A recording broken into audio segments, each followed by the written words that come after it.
p.m., and this is the work session of the City Utilities Committee to discuss the post-development stormwater management legislation that we will be considering. And if I haven't said my name, I'm Madeline Archibong, and I would like for our analyst, Jared Evans, to give us a few introductory remarks about this remote meeting, and then to let us know who's confirmed to participate and to see who's on the call, both from the council and from the administration and the department. Thank you. This City Utilities Committee work session is being conducted remotely as advertised and in accordance with OCGA 50-14-1. All persons present on the remote council meeting conference bridge are requested to mute your phones and speakers. Additionally, speakers must be acknowledged by the presiding officer prior to speaking. The public was able to submit comments via voicemail at 404-330-6057 between the hours of 4 and 7 p.m. the day before this meeting, and the comments will be played during the public comment portion of this meeting. Thank you all in advance for your cooperation. Councilmember Shepard, are you on the call? I am, yes. Councilmember Hillis? Present. Councilmember Shook? Aye. Councilmember Westmoreland? Here. That is all confirmed. I can run through the roll call of all council members if you like, Madam Chair. No, let me just ask, are any other council members on the line?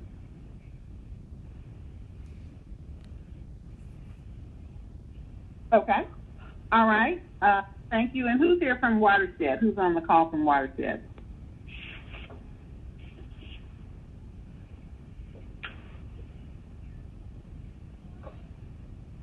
Hello? Hello. MIKITA Browning, Interim Commissioner. Good afternoon, Chairwoman. Good afternoon. Are you having other staff members with you, or do you want to just present the presentation for us? Yes, ma'am. I have some staff members that will be participating this afternoon. I'm going to let you take it away then. Okay, thank you. Good afternoon, everyone. Thank you for having us. Again, this is MIKITA Browning, Interim Commissioner for the Department of Watershed Management. Today, we'll be presenting the department's proposed updates to the post-development stormwater ordinance. I'm joined this afternoon by a few key team members who have been instrumental in efforts concerning the ordinance updates. Joining me is Todd Hill, who's our Deputy Commissioner of the Office of Watershed Protection, Susan Rutherford, who's our Director of Stormwater Program, Corey Rayburn, who is the Watershed Manager in the Office of Watershed Protection, heads our Green Infrastructure Initiatives, and Robert Moses, our representative from the Department of Law. The importance of the ordinance is obvious to help reduce stormwater runoff and flooding as a result of development, improve water quality in local creeks and streams, while adding capacity to the city's stormwater and combined sewer infrastructure and ensuring compliance with regional and state guidelines. The legislation was introduced for first read during the August 11th City Utilities Committee. Since that time, we've had very informative supplemental and focused discussions with several internal and external stakeholders concerning the proposed changes to the ordinance and have incorporated comments received as deemed feasible. The latest red line markup was provided to you and was posted on DWM's website as well. We sincerely thank all stakeholders who provided valued feedback. And at this time, I'd like to allow Susan Rutherford to proceed with the presentation that we developed. Thank you. Ms. Rutherford?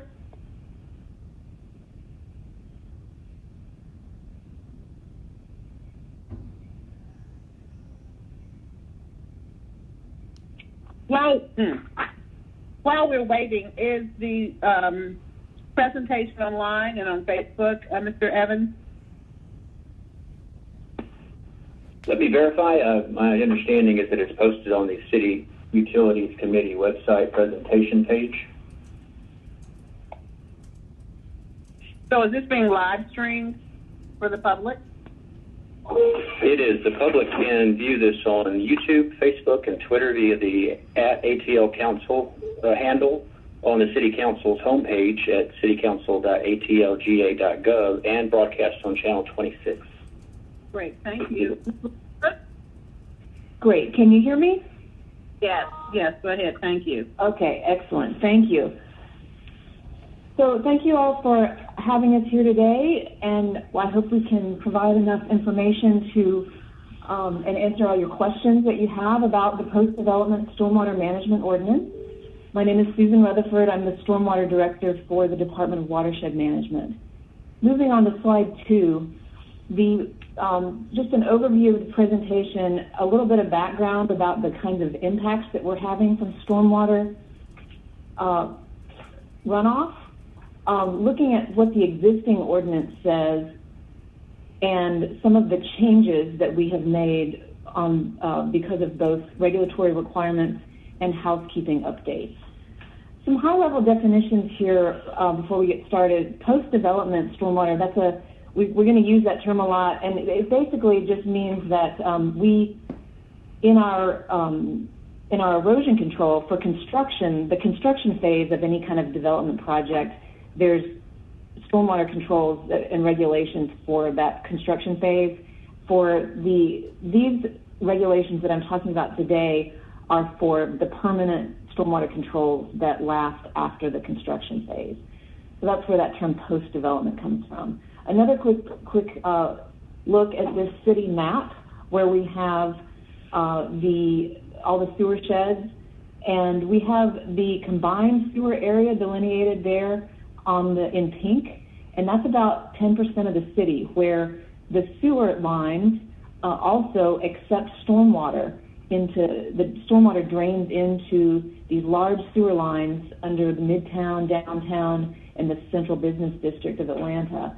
And that's an area where all the stormwater that kind of goes through that process is going to get treated out at our treatment plants, wastewater treatment plants out at the Chattahoochee River. But for 90% of the city, it's called the separated sewer area. That is where we have all the stormwater that goes through the drains is draining directly into our creeks and streams. And so the driver of why we have a stormwater ordinance is to deal with both the quality of that water and the quantity of that water going into our streams. And if you'll click to the next slide, and then the next slide after that, to slide 4. Why does stormwater matter? This little diagram here on the left is the classic EPA diagram explaining the impacts of stormwater runoff based on different types of development scenarios, where you have, up in the upper left, you've got more deep infiltration of stormwater and rainwater into the ground to replenish the groundwater supplies. But once you start to develop, like you go to the right and you've got 10 to 20% impervious surface. You go down to the bottom 2 slides and squares, and you've got more and more impervious surface from rooftop, streets, and sidewalks. And the more impervious surface you have, the less of that deep infiltration that you have, and the more runoff. So in these areas, in the map on the right, this is from the Atlanta City Design, from the Urban Ecology Framework that the City Planning Department has done. And that map is showing these yellow areas are where the growth areas are. Those are mostly about 50% impervious. And then even the core areas inside the beltline there are 75 to 100% impervious. So we've got a lot of conditions where so much impervious surface is causing the flooding, it's causing the water quality impairment. And moving on to and this is changing actually. Every watershed, we've got GIS layers that we did back in 2006, and we just updated the new one in 2017. And it's basically demonstrating a lot of changes to our impervious surface layer. For every watershed in the city, there's at least a 35% increase in the amount of impervious in those basically 10 years. And then for many of them, it's more than 50% increase. So it's still changing. Even though Atlanta is being built out, Atlanta is being redeveloped. And so we want to be able to to have that redevelopment also capture more of the stormwater runoff than it did when we were developing in the 60s and 70s before we had a lot of these types of requirements. On the next slide, we are showing just basically this red dot map here shows about 8 years worth of stormwater complaints, and the point is that it's all over the city. It's citywide is where we receive stormwater complaints, and so that's why this ordinance applies citywide. And these complaints are about damaged infrastructure, they're about street flooding and water quality issues in streams, and then what's going on in the streams as well is the flooding and all the extra water that's in the storm system, especially in the combined sewer area, causes sewer overflows. And then we have a lot of extra pollution and damage caused by in-stream erosion when these major amounts of water are just rushing into the stream during a rain event and causing a lot of erosion of the banks. So next slide just shows pictures of our flooding, and this slide in the upper left is even a site where a development had been proposed out near the Chattahoochee River. And so we have these types of situations during the storm event. And this summer we've especially had numerous complaints. We've had a lot of major thunderstorms, a lot of rain in a small amount of time. I think the commissioner will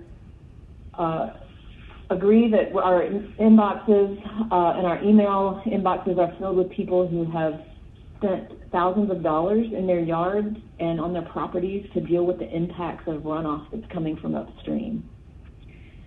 Next slide, let's talk a little bit about the existing ordinance and then move on to slide 8.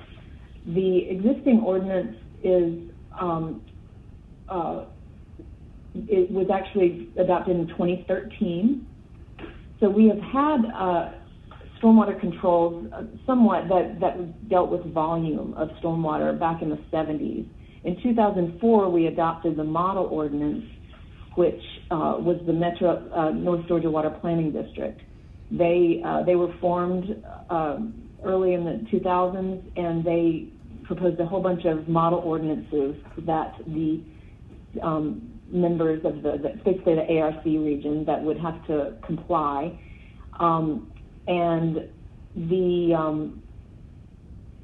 so we did that back in 2004.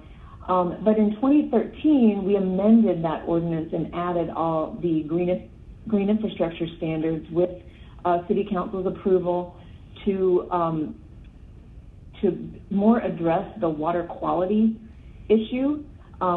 And I'll explain how green infrastructure does that in just a few minutes. But these 2013 revisions, just a couple of examples, the Chattahoochee Riverkeeper, who was one of the plaintiffs in the lawsuit against the city for our combined sewer overflows and our violations of the Clean Water Act 20 years ago now, have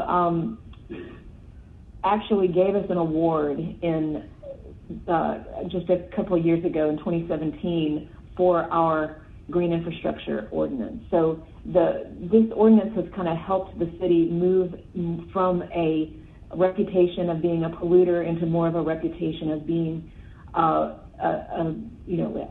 of the game on sustainability and resilience. So our ordinance has also helped to influence some of the new state regulations as well, because of the interest that it's received from at the state level and even nationally.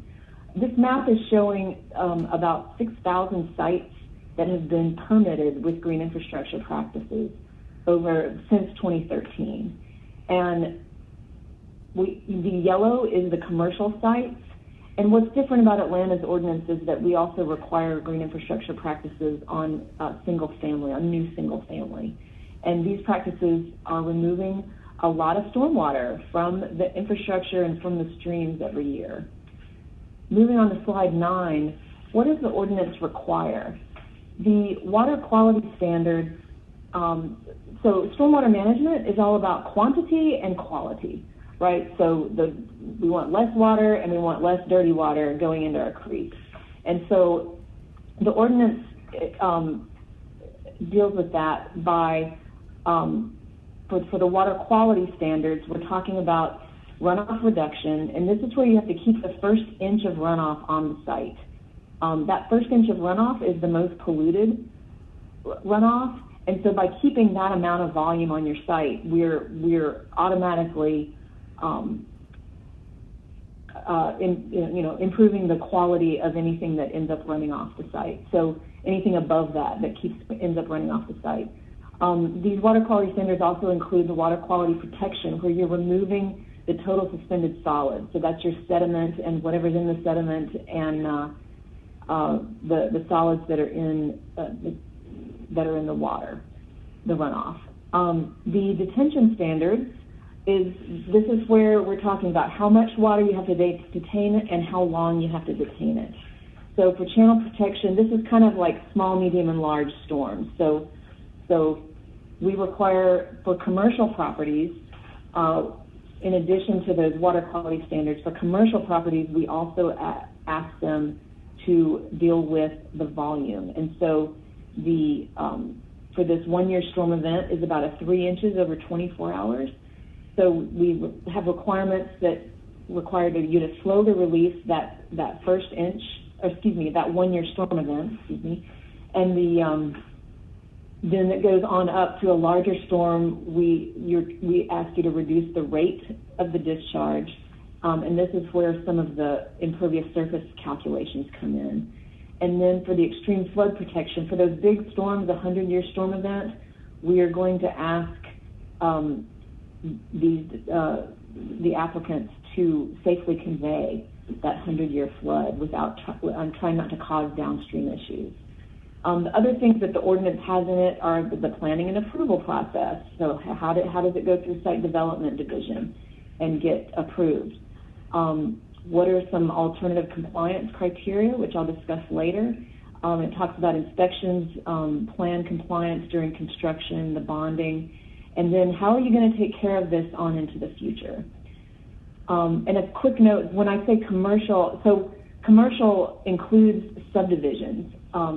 So commercial and subdivisions have to do all of these requirements, both the quality and the quantity.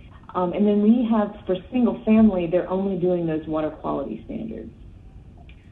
The next slide, 10, what is green infrastructure? So I think this is a pretty educated group of council members. For the general public, I'll just quickly explain that green infrastructure is you're trying to do stormwater practices that mimic what nature would do in a rainstorm. So in a rainstorm, nature, like those diagrams I showed earlier, the trees would absorb water through their leaves. The soils would absorb water down into the ground, replenish the groundwater. And but since we don't have that, we try to mimic through green infrastructure, through things like infiltration into the soil and bioretention cells and rain gardens. Also, we have practices like reuse. So if you have, you can do a vault on your property or a cistern, and you can use that water in your purple pipe system where you're reusing it for toilet flushing. You can reuse it for cooling tower makeup and irrigation. So the idea is managing stormwater on the site at the source. And then the idea with green infrastructure is it has these co-benefits, right? So trees, vegetation, helps with the heat island reduction, helps create habitat, helps with air quality. And then, any kind of infiltration is going to help with the groundwater recharge and help to remove those pollutants. And then in some cases, the green infrastructure can actually serve as green space. The next slide, 11, shows a couple of examples of what we're talking about with gray versus green. And this isn't the prettiest example, but this is the gray. We're talking about pipes, catch basins, inlets. Green infrastructure, we're talking about soils and plants. So that's just kind of a very basic description. examples of green infrastructure on slide 12. Like I said, we've got rain gardens. Some of these are city projects, like this rain garden in the Adair Park and the stormwater planter in the bottom left, as well as the McDaniel Branch wetlands. And then the other three here are private projects. So all of these types of projects, these are permeable pavers where the stormwater infiltrates down through them. So these are all green infrastructure. Moving on, so slide 13 is just, we'll talk about proposed updates here. And slide 14, I'll lay it out. The updates we've proposed are both regulatory and housekeeping. So the big driver for us to do this was to make sure that we're in compliance with the new Metro Georgia, the Metro District model, and then also the MS4 permit. The MS4 stands for Municipal Storm Sewer System, and the permit requires us to have some specific language in our ordinance. For the housekeeping provisions, and I'll go over these more in detail, we made some, we've had some discussions with our city planning colleagues about the tree ordinance, and we made some changes to the single-family residential requirements, and then we just improved some of the language in the ordinance. On to slide 15, the Metro District. So for the regulatory updates that apply to the model ordinance that was adopted last December, Atlanta's current ordinance actually satisfies a lot of those requirements, and we have to be either equal or at least as effective as the model ordinance, and so we can be more stringent than the model if the city chooses to do that. So, and then the model ordinance is based on the requirements in the Georgia Stormwater Management Manual, because this is a statewide manual, and the MS4 permit. And so our existing ordinance is very similar in the content and the scope to the model. And so we're just, so we've just got some minor changes. We made some typographical edits around grammar and terms. There were 3 new terms that we had to add. I'll just list those real quick. It's best management practices. We had to define that. We had to define construction sequencing plan, and we had to define stormwater planting plan. And so these do have to be adopted by December 10th. And then the other thing that we did was the Metro District requires, it does require a runoff reduction feasibility policy, and we already have that. This is a policy that allows, on some sites, the city has determined that runoff reduction, which we're also calling green infrastructure, is the best way to manage stormwater. But some sites may be limited as to how much volume can be managed on site using green infrastructure.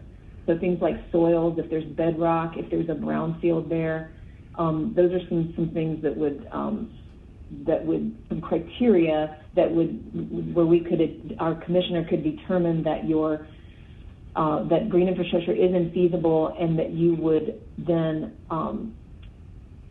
move on to a different set of requirements, basically just following the older requirements and more traditional requirements for stormwater volume. So for the sake of consistency, we updated and renamed this. We just renamed it the Runoff Reduction Feasibility Policy, and we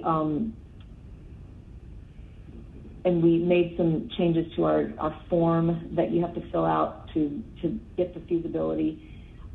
We have, and it ties in with new sections regarding the alternative compliance process, which I'll talk about later. Another regulatory update that we're trying to meet is a new provision around linear transportation projects.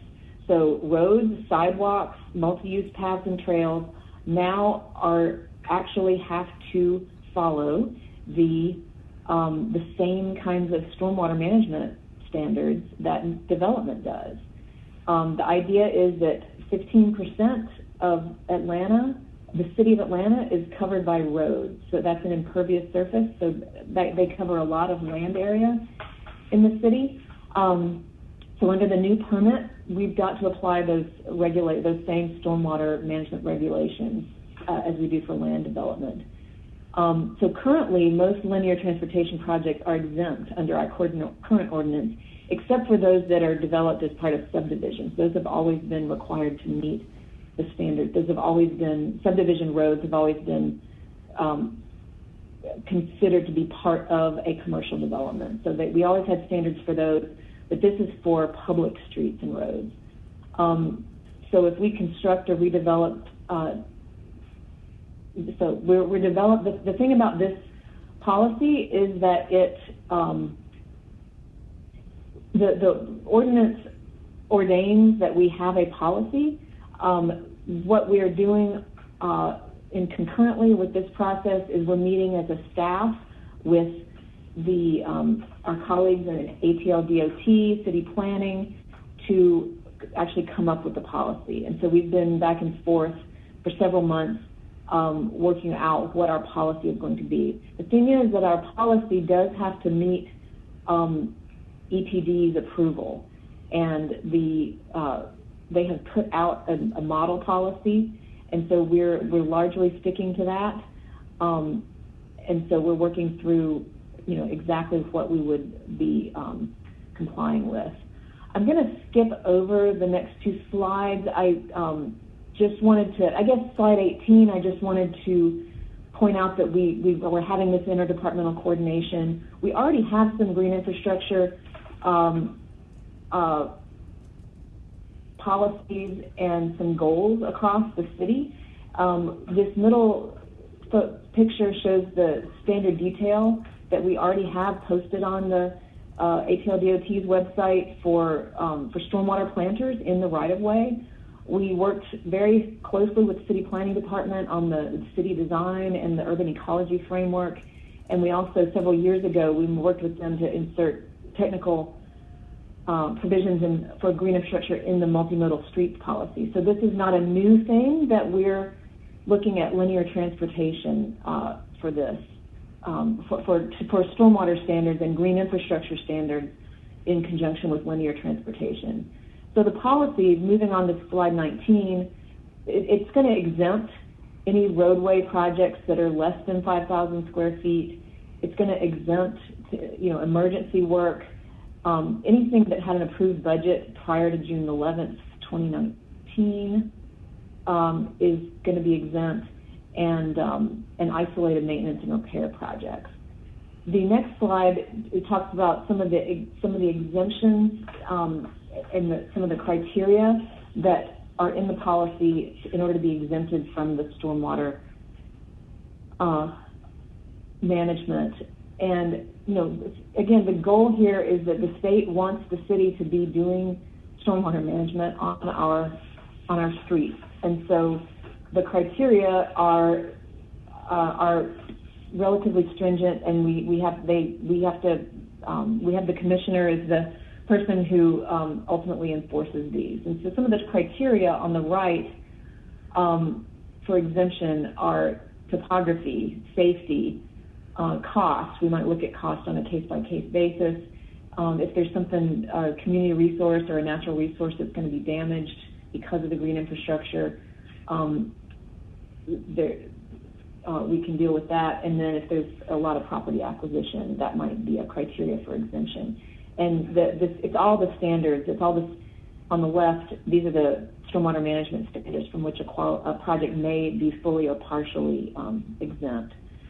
On slide 21, I will point out also, on the linear feasibility policy, that GDOT has to also comply. They also have a policy, and we have looked at their policy and largely following those guidelines. Theirs is a lot more complicated, and the one that we're trying to do is a little bit more simple.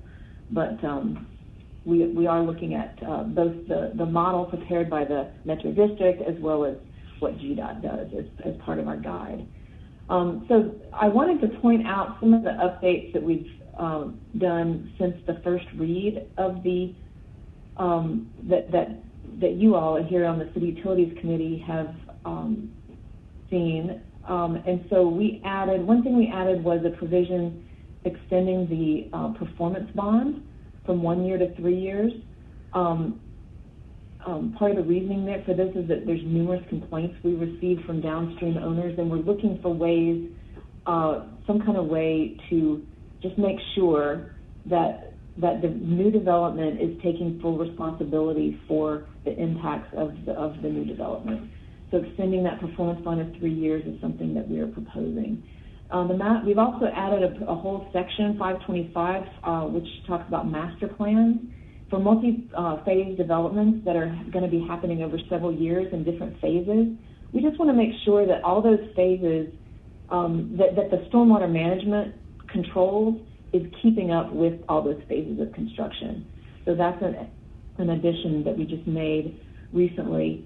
The other two items, we clarified that the existing provision in the stream channel protection standards do not apply to small commercial sites if they're adding less than 5,000 square feet of impervious.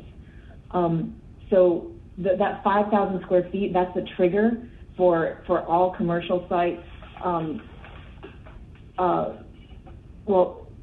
In the existing ordinance, and we wanted to clarify that if you're a small commercial site, a small restaurant, a standalone small building, and if you're adding less than 5,000 square feet of impervious, that's your building plus your parking lot, your driveway, then you do not have to meet some of those volume standards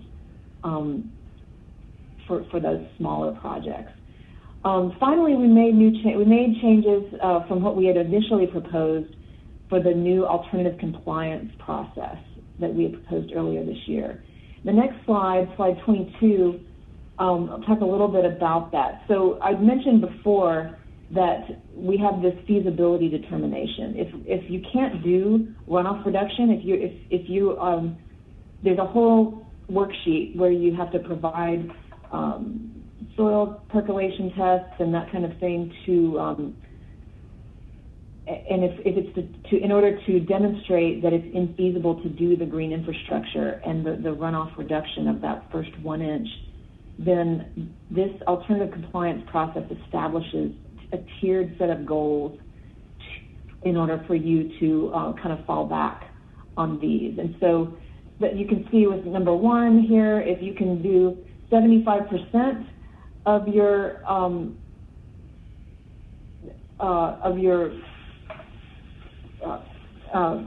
responsibility, your total amount of runoff reduction responsibility, we want you to try to meet 75% of that with the green infrastructure.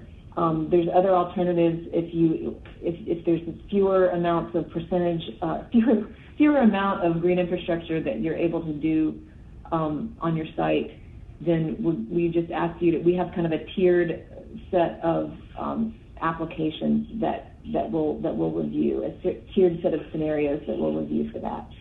And then if you cannot meet those, the remaining percentage has to meet those volume requirements that I mentioned earlier, where the Blue Book requirement to treat the remaining volume that removes at least 80% of the TSS, the total suspended solids, and those other detention standards that I mentioned earlier. What we had proposed was a stronger extended detention. So we had proposed that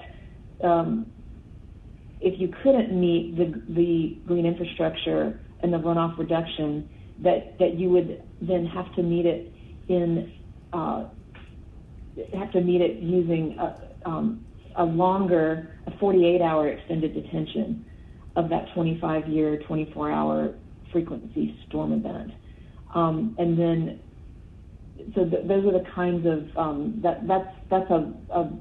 we put that back because of some of the public comment that we received. And we put that back to a 24-hour extended detention. Moving on to slide 23, some other housekeeping updates. We have worked with our city planning department and the arborist to come up with a few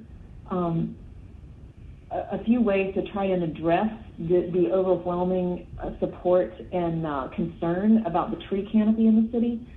Trees and canopy coverage must be explicitly defined in the plan. So when you're, we added it to the checklist basically for, you have to show the trees on the plan for both the existing conditions when you come to us with the existing conditions of your site, and then also again on the stormwater management plan when you show us what the site's going to look like with all the stormwater management. You have to now identify those trees. We already had credit based on the Blue Book, the Georgia Stormwater Management Manual.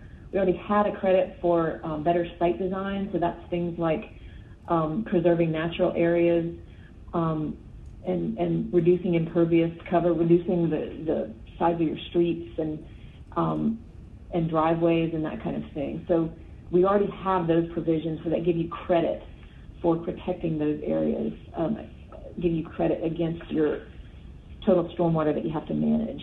And then we have a new credit for preserving large trees near the structure. And then we have a new provision that prohibits removing trees solely for installing stormwater management systems. Next slide on housekeeping updates for single-family residential. We already have requirements for single-family developments, as I mentioned before. The existing ones say that all new houses and any addition to that house over 1,000 square feet, or 1,000 square feet of impervious surface. That's the important thing. So it includes not just the rooftop itself, but the walkways and the driveways, the parking pads. If your addition is more than 1,000 square feet, you had to install green infrastructure to meet those water quality standards. Because of the trends we're seeing, we made some amendments in Section 504, which discusses the applicability.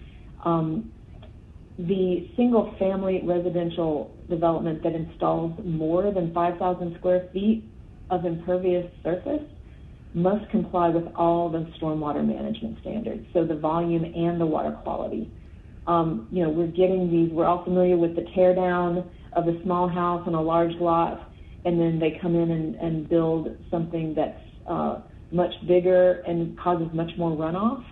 So we want those, if it's up to 5,000 square feet, which is the same trigger as the commercial requirements, we're going to ask you to meet those commercial requirements. And then we also now, the ordinance applies to accessory dwelling units. So whether or not you're if it's not an addition onto your existing house, we're seeing more of these accessory dwelling units. And so we want those to just flat out meet the single family, the water quality requirements. Moving on to slide 25, general housekeeping updates. Just some text, we capitalized some defined terms. We looked across the city at some of the, across the code at some other codes that are relevant to the stormwater management code, other development related codes, and we made some things more consistent with that. And we did some reorganization, which is why the red line looks very red, but we didn't change as much as it appears that we did. Moving on to slide 26, I do want to just make mention of the public outreach that we did for this. We have a email list of 900 names from our Green Infrastructure Task Force, and those are everybody from city staff across the different departments to development community to designers and engineers and landscape architects who design for development projects, homeowners and environmental organizations. And we had a virtual public meeting on April 21st. We had about 90 people come to that. We received 55 public comments from that, and we're still accepting comments. And all of those responses were posted on our website that we created for the ordinance, which is here on our atlantawatershed.org site. On to 27, this is my last slide. The schedule for adoption for this, again, we have to, that deadline at the bottom is December 10th. So in order to meet that, we need to have, meet the schedule where we go in about a month for City Utilities Committee second read. And then this will be, the December 1 commencement date is the effective date of the ordinance. So last slide just shows our, again, our website where you can see all the materials related to this ordinance. And with that, I will turn it over for questions. All right, colleagues, we are not on the system where I can see speakers, so we will just open it up. Any questions? Yeah, Madam Chair, Shook, were we expecting any kind of presentation or response from any other stakeholders during this meeting? No, but we do have probably been notified a little under an hour of, and we were going to play that after our questions were presented to the department. Okay. Well, I do have a couple questions, if that's all right. Yes, sir. Go ahead. Well, first of all, a statement, Ms. Rutherford, I have tremendous respect for your expertise and your appetite for dealing with three constituents. That's probably the most important thing I'm going to say here. But here's my angst. The 2013 ordinance allowed and encouraged everyone to say the City of Atlanta has adopted the most stringent post-development stormwater regulations in Georgia. And so I've never known what to tell people who still experience major flooding problems. And is that, you tell me, is that because, quote, everyone lives downstream? To what extent are we adopting regulations that, if not matched by upstream, and in District 7, Nancy Creek and Peachtree Creek, you know, the vast majority of the watershed is upstream. So just respond to that. Sure, and I'll probably invite a couple of my colleagues on the line who will probably want to, and the commissioner to respond to that as well. I guess one item is, you know, that was one of the reasons that we had proposed the additional extended detention. So we have a stringent ordinance. I don't know that it's necessarily stringent. It's different, and it has different kinds of requirements. But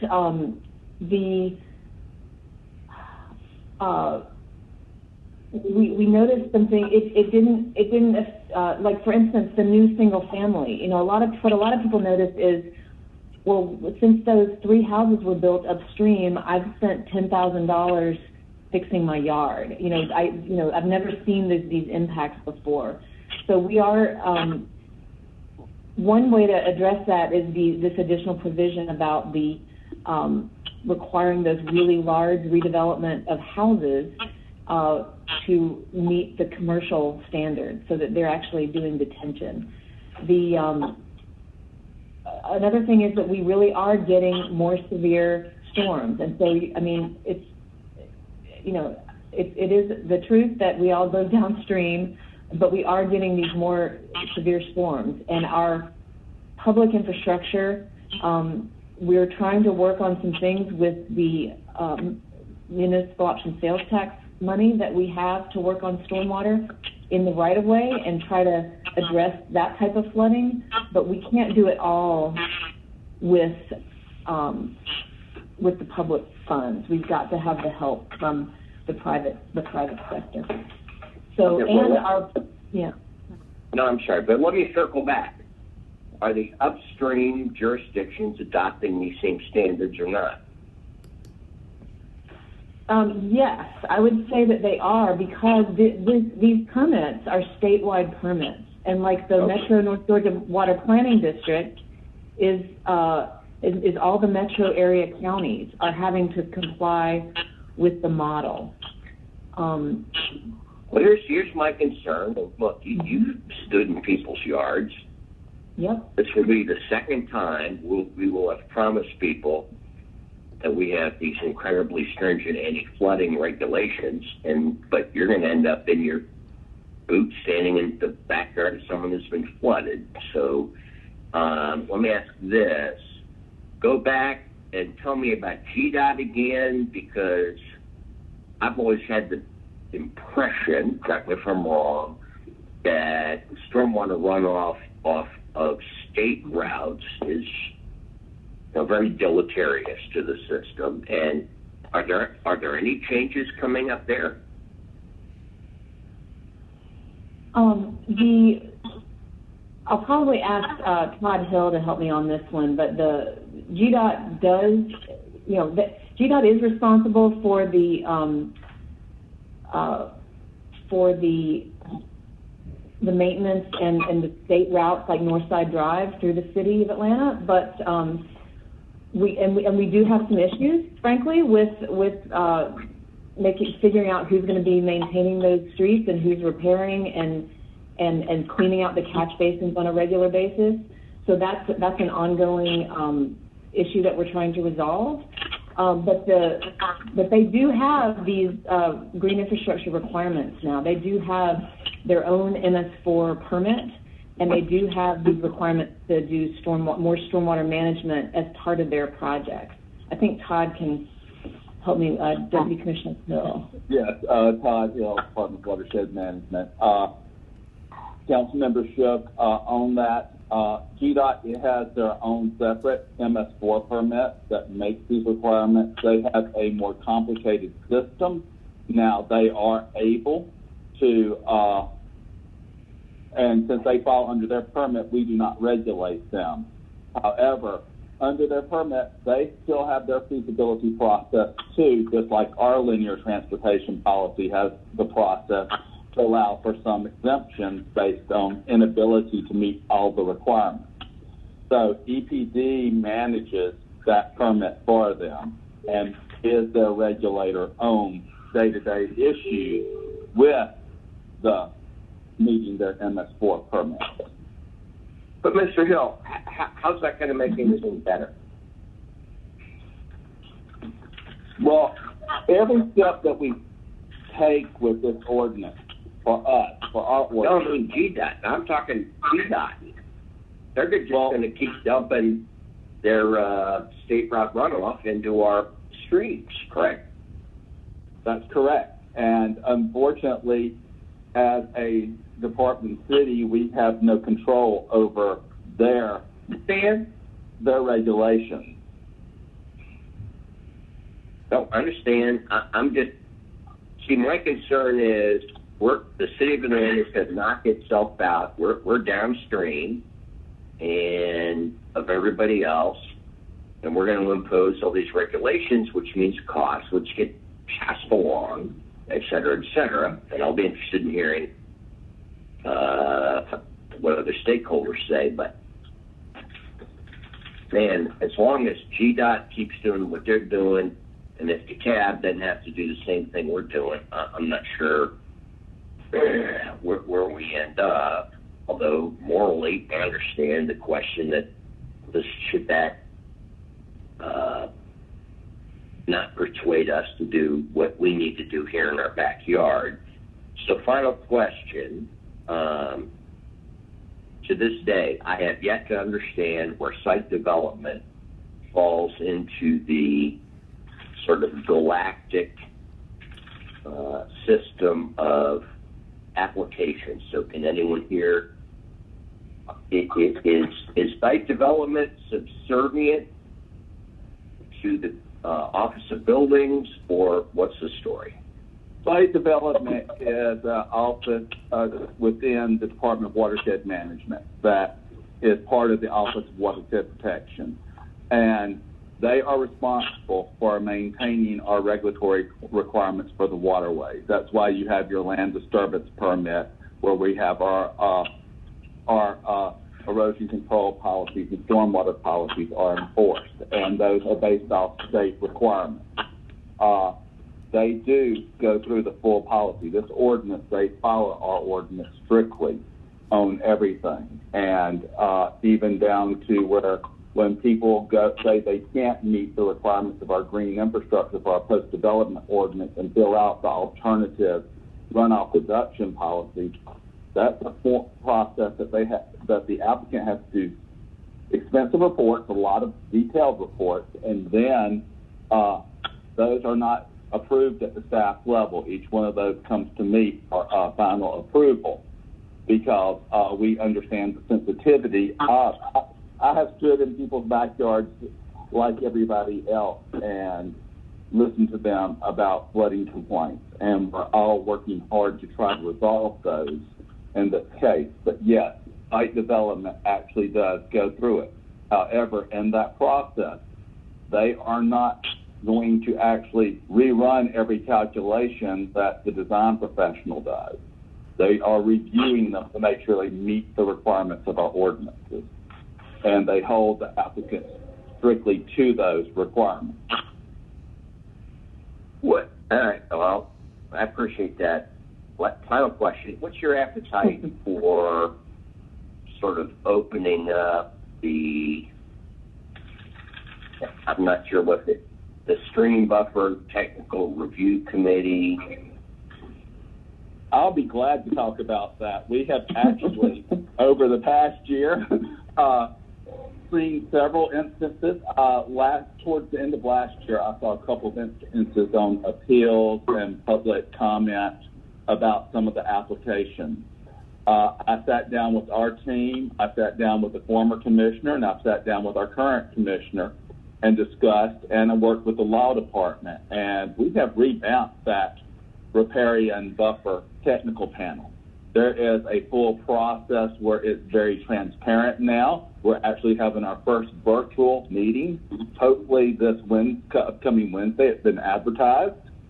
There's a new panel that has been appointed by Interim Commissioner Browning, and it's very clear on how the processes that are in place, including reports. The public can view in on their deliberation, all public comment as far as per the ordinance for stream buffers, all public comments that come in at that point when a variance is approved, but not at the point prior to approval to go to public comments.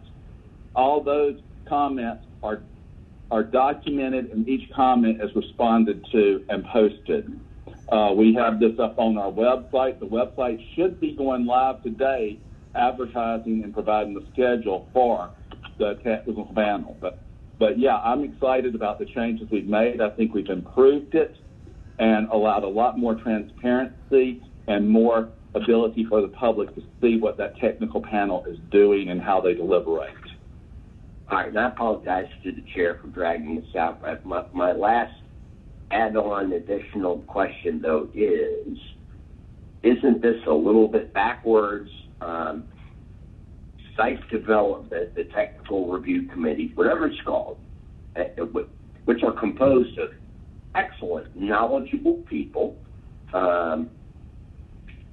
they make a finding, and then they say, okay, now let's hear from the public. Isn't that backward?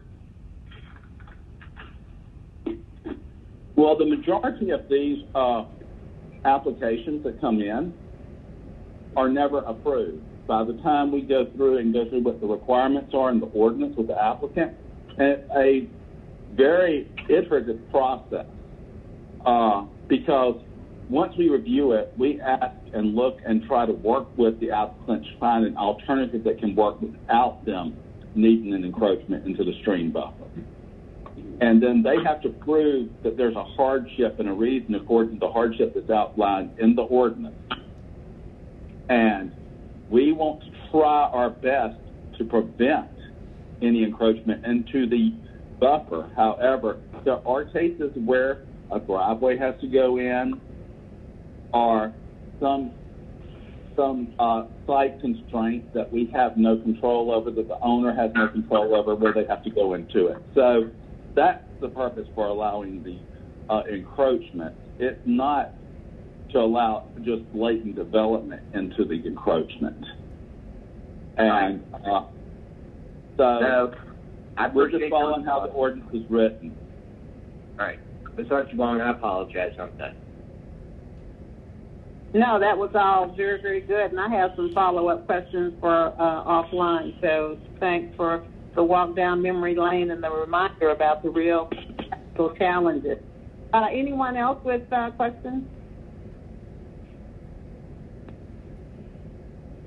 Well, I'm going to ask Susan, or possibly even some of the engineers. I need to create some scenarios based off your presentation. I have a couple of places that I need to see how what you all are talking about will apply. I have an area, Metropolitan Parkway, where there's a major flooding, and we're looking at a redevelopment plan for that area. So I'm going to take your presentation as a scenario of what would happen in this particular case. But this is all a little new to me, so I'm not going to hold everybody down in terms of asking some much more in-depth questions. I would like to have some more offline questions and maybe even go out to this particular site I'm talking about to take me through it. But I do have one. I'm just going to have a very simplistic question. On slide number 11, can y'all go back to that one, please? No, it's that. It's close. This is something that's common in my area. So if y'all can go back to slide number 11 on the presentation. Is that the gray versus green infrastructure? The gray versus green infrastructure. Yeah. So the slide to the left shows these catch basins with those little things on the top. And this is common what I see in my area. What I typically see is even worse than what I see here is those little gray things on the top are broken. This is old school from what I understand. It's horrible in terms of how those were built out. I have a huge amount of them on Metropolitan Parkway for cars that continuously running into them and they're having to be replaced. And I haven't figured out how you fix it now. The slide on the right, is that an example of how you would change that? Well, there's, yeah, so I will say, and this kind of goes back to Councilmember Shook's question as well, I will say that the city's, the municipal storm sewer system has been not been fully maintained over all these decades, and where we have, and so regardless of the design of these, we haven't had the ability to maintain them, at least in the Department of Watershed Management with the Water Sewer Fund. And so now that we have the Municipal Option Sales Tax Fund, we have the 10% of those that are allowed for us, allowing us to kind of go out and address some of the broken infrastructure that's out there. So for one thing, we're not going around wholesale and changing the picture on the right to the picture on the left. But we are trying to do that in some certain areas. So the picture on the right is where, I said that opposite the way I should, but the picture on the right with the bioswale, that is in Peoplestown. That's in a combined sewer area. And so this is one of the measures that we put in there as additional storage, additional stormwater capture to keep it out of the combined sewer system. And so for the ones on the left, if they're functioning, we can't outfit the entire city with green infrastructure. And so we've got this existing system. We just need to take better care of it and try to fix things that are broken. And so those will function most likely if we don't, if we keep the curb heights at the right height, and they'll function if we keep them clean. So we're working on street sweeping, and they will function if they if people call in, if we have a full inspection program, but also if people can call in to 311 and report a broken grate, then we have the ability to go out and fix that. Susan, I could add some more to Councilmember Shepherd's question. One of the things is, Councilmember Shepherd, we are actually improving our preventive maintenance program, and with these most funds, they have been very instrumental in that. And so we are going out and looking at a lot of these problems, and we have been starting to put into this. We have put in our contract started in February of this past year. So we have, or last year, and we have moved very quickly on the funds that we have on making repairs. As Susan says, it is good to have people call in, but, as we move forward, and this is one of the things that Interim Commissioner Browning has really jumped on, is we have been re-looking at our preventive maintenance program to make sure that it is expanded further, to make sure that we are covering more areas throughout the city to address these problems. Because this isn't the only problem. Sometimes repaving blocks that throw to the inlet. And a lot of these inlets we're looking at to see if we need to replace with a different type of inlet that catches more water. But, I'll be glad to meet with you at any time and go out in the field and look at any of the areas you're concerned about and look at how we can address those. Well, yeah, I have major flooding areas also that are problem, that I also have problems with the picture on the left, the grading, and those particular, when you pull up the tops and all of that. Mm-hmm. I've had so many times people run over them on the street. They're broken. I've got one place that you can fix it today, within a month it's probably broken again because of how it's built out. So, and where it is on the street. So for me, that's old school. If we looked at a way that we could reconfigure how you even install that in a way where it's not that if a car or something hit it, that it's just not potentially being broken again and again and again. We just need to figure out a way that we can construct some of these particular water catch basins like that, where we don't just go out and fix them over and over again, and within a month or two, somebody's ran over them again. So we need to be looking at that and saying, so what can we do to do something different, that we don't continue to have the same problem in the same places continuously. It is catching the water, but it's also broken. And in this particular case, it's in grass, but the ones that I have are actually part of the sidewalk. And they're being broken continuously. And obviously it's not what you all were talking about here in terms of this particular presentation. But I do have a problem, and I just saw that picture as a case in point of I'm always having to report these particular scenarios that I'm talking about. And hey, Councilmember Shepherd, this is MIKITA. I was going to say that definitely reach out to me. We can plan to visit those locations that you speak of and have a focused look at them and determine if other measures are more appropriate, to serve the same purpose of capturing stormwater runoff, and determine which measures are better and more resilient in lieu of the traditional catch basins. But the catch basins do work. They're traditional structures that are in place. As Susan noted, we are going to more green measures where it's appropriate and where we do see flooding, systemic flooding, where appropriate as well. But certainly we can definitely look to address and look at other measures to remedy those locations where we're fixing it and it's tearing back up, and it's not probably the most structural solution for the location. All right, thank you. That was it. And I have some other questions, but like I said, maybe we can schedule a meeting and then you all can go out and I can ask you much more one-on-one questions. So thank you. That's all I have, Madam Chair. Thank you very much, Councilmember Shepherd. Any other colleagues with questions? Councilmember Hillis. Yes, sir. Go ahead. Yeah, thank you, Chairwoman Archibald. So I have some questions probably not necessarily related to the post-development stormwater ordinance, but just stormwater in general, and how that is or isn't being addressed. So I've got, I think, 3 different subjects here I'll ask questions on. I'm going to give some specific examples, but I'm not asking for updates on those specifics that you may or may not be aware of. I'm just using them, and you can speak in generalities as to how the city's handling these types of issues. So the first issue is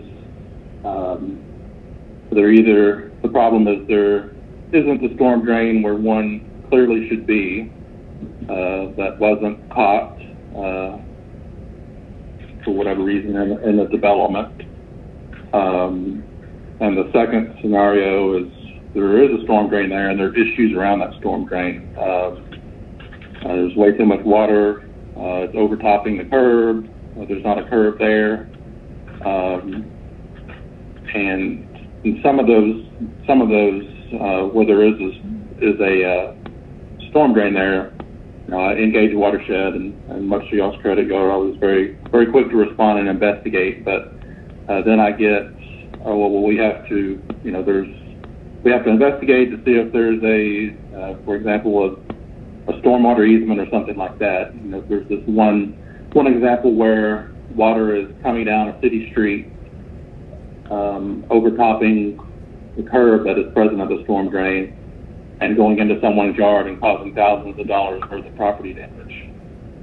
And my understanding is the city's response to that is, well, we have to do a survey to see if there's a stormwater easement there, and if it's not our problem. So I have a hard time understanding how water generated on the city street that is not going into the city storm drain as it's designed is not a city problem. So can you respond to that example first? Sure. And we have, so that has been,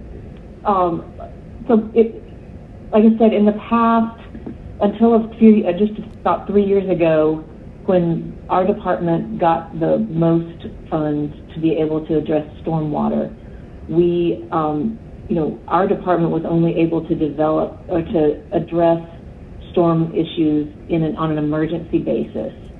And so we weren't able to take on flooding issues. We were not able to take responsibility for the actual infrastructure that was on private property. Since we have a little bit more, we don't have a lot more ability to fix everything with our $12 million a year or so from the most, but we do have some ability to address public infrastructure. And so in our discussions with the law department, actually, we have shifted our policy.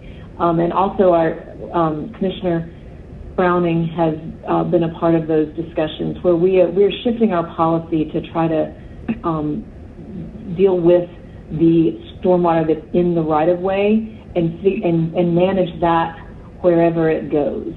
And so we do have a change to that policy. Susan, I can address this a little better for you. Okay. Councilmember Hillis, with some of the changes, as the department has taken a more active role with the stormwater infrastructure and leading on managing it, we have looked at a lot of this. At one point, there had been a policy back in the day that if the pipe left the right-of-way and we did not have a city easement, it was a private problem. We now go through, we look at where the water's coming from. If it's coming from the right-of-way and it's going through somebody's property and that pipe's going through somebody's property, we still have to look to see if there's an easement. We can't go on private property if we don't have an easement or a right of entry. But we do go ahead and do that. Then we have to start doing our research. And then we work with the property owner if we don't have an easement and we determine that that is a pipe that we should be responsible for. And we have worked to obtain an easement from the property owner so that we can make any major repairs and continue the maintenance on that pipe. So this has been a shift that has been coming on. I know that 2 years ago, a year ago even, you might have gotten this as a price going on private property. It's a private matter. We have relooked at a lot of that based on some of these very same types of conversations and adjusted the policy because of that, working with the Department of Law. And also, you know, as far as the conversation about curbs and not having a curb or curbs high enough, the curbs do fall under ATL DOT, and we work with them. And sometimes we'll go ahead and put curbs in an emergency to assist them in responding quickly and resolving the problem, because the last thing we want to do is see our customers experience flooding. We want to help try to resolve those problems. Understood, and thank you for that, and encouraging to hear those updates. The other scenario that I mentioned there was where something, I guess, may have been missed, and a storm drain is not placed, or maybe misplaced. A few examples. One, I used to live in a development, and there was a part of the street that continually flooded, and it was obvious to many that there should have been a storm drain there as part of that development approval process. And we had the city come out after the fact and do some surveys, and I think it was like, yeah, well, maybe it's needed, but it was too expensive, much to Ms. Rutherford's comments about only $12 million a year. And then another more recent development in my district, there was a storm drain. There was one entrance into this development, and there was a storm drain put in upstream of the entrance to the development. And so all the water generated from the impervious surface, or maybe not all the water, but a significant amount of water generated on the impervious surface in this development, flows out of the entrance. And instead of going into a storm drain that would have ideally been located downstream of the entrance, now just flows down the road for thousands of feet. So who in the development review process, who's responsible for, there needs to be a storm drain here, there needs to be one there, et cetera? Councilmember Hillis, their design professionals responsible for running the calculations to determine how many have to be in place. The thing is that happens, and I'm going to tell you how resolving this first. One of the things that happens is you can have like a subdivision put in. They put in their inlet. Everything's shown right on the plan. Everything looks right by the inspectors when they're out in the field. But in practice, when it actually is working in a storm, either the grading was not quite right on the roadway to get the water into the inlet and it bypasses it like you talked about, or something like that. That's one of the reasons why we changed the bond from 1 year to 3 years. That is something that we've seen where, it may need a little bit more time for us to see that there's a problem there, because, it could be somebody built something and you have a dry period for 9 months to 12 months that you don't have heavy rains that generate a problem. And so we decided to change that bond to 3 years, because then we can call the developer in and pull that bond to have the necessary repairs made to solve that problem. When does that time start? To get COs, or when the permit is approved? They have to, in the process of getting their permit, they have to file a maintenance bond for their stormwater system that we get to. If it does not perform, we can call that bond in. Understood. But when does, you said it's a 1 year bond in your 3 years? When does the time on the bond start running? So, for example, if it's, is it when they get COs? Because, if there's a development that is... The bond should start running when they get the CO. Okay.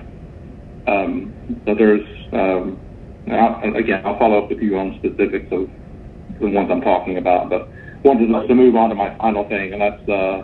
Hey, Sam Hillis, this is MIKITA. I just wanted to make mention that even if it's beyond the bond period and we have infrastructure that's been in underground for years, and topography changes or things that occur within a location that flooding may begin to happen years later.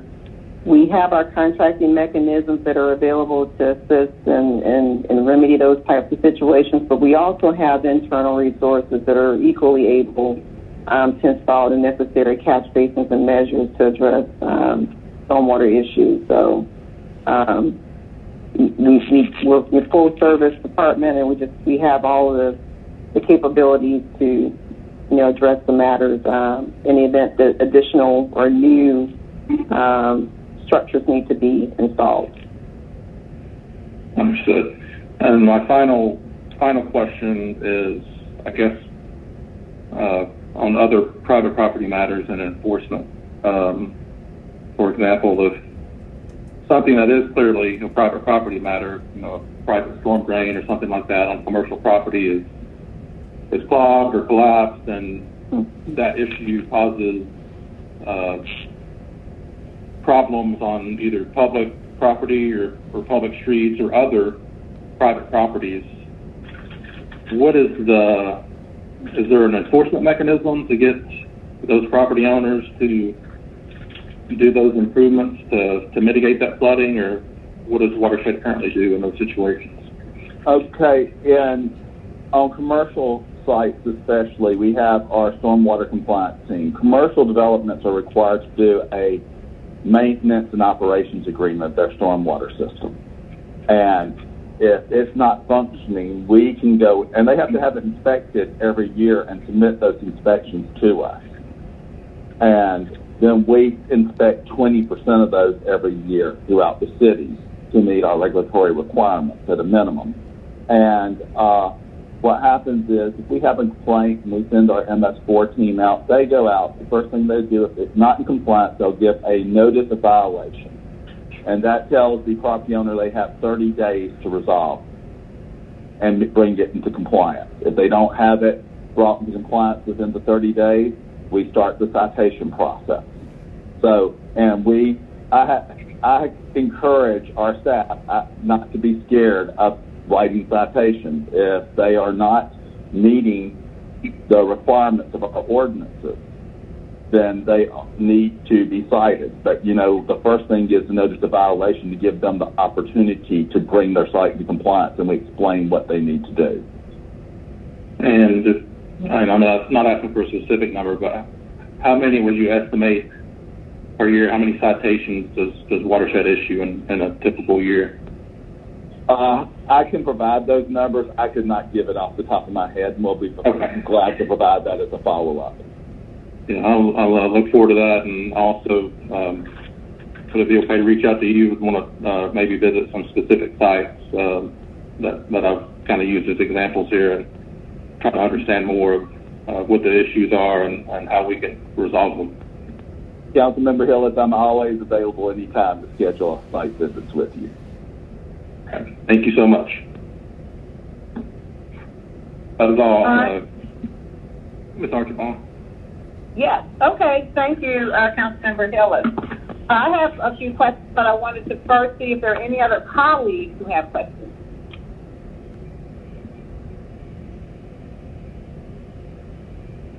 Okay. And I am certain, let me take this off.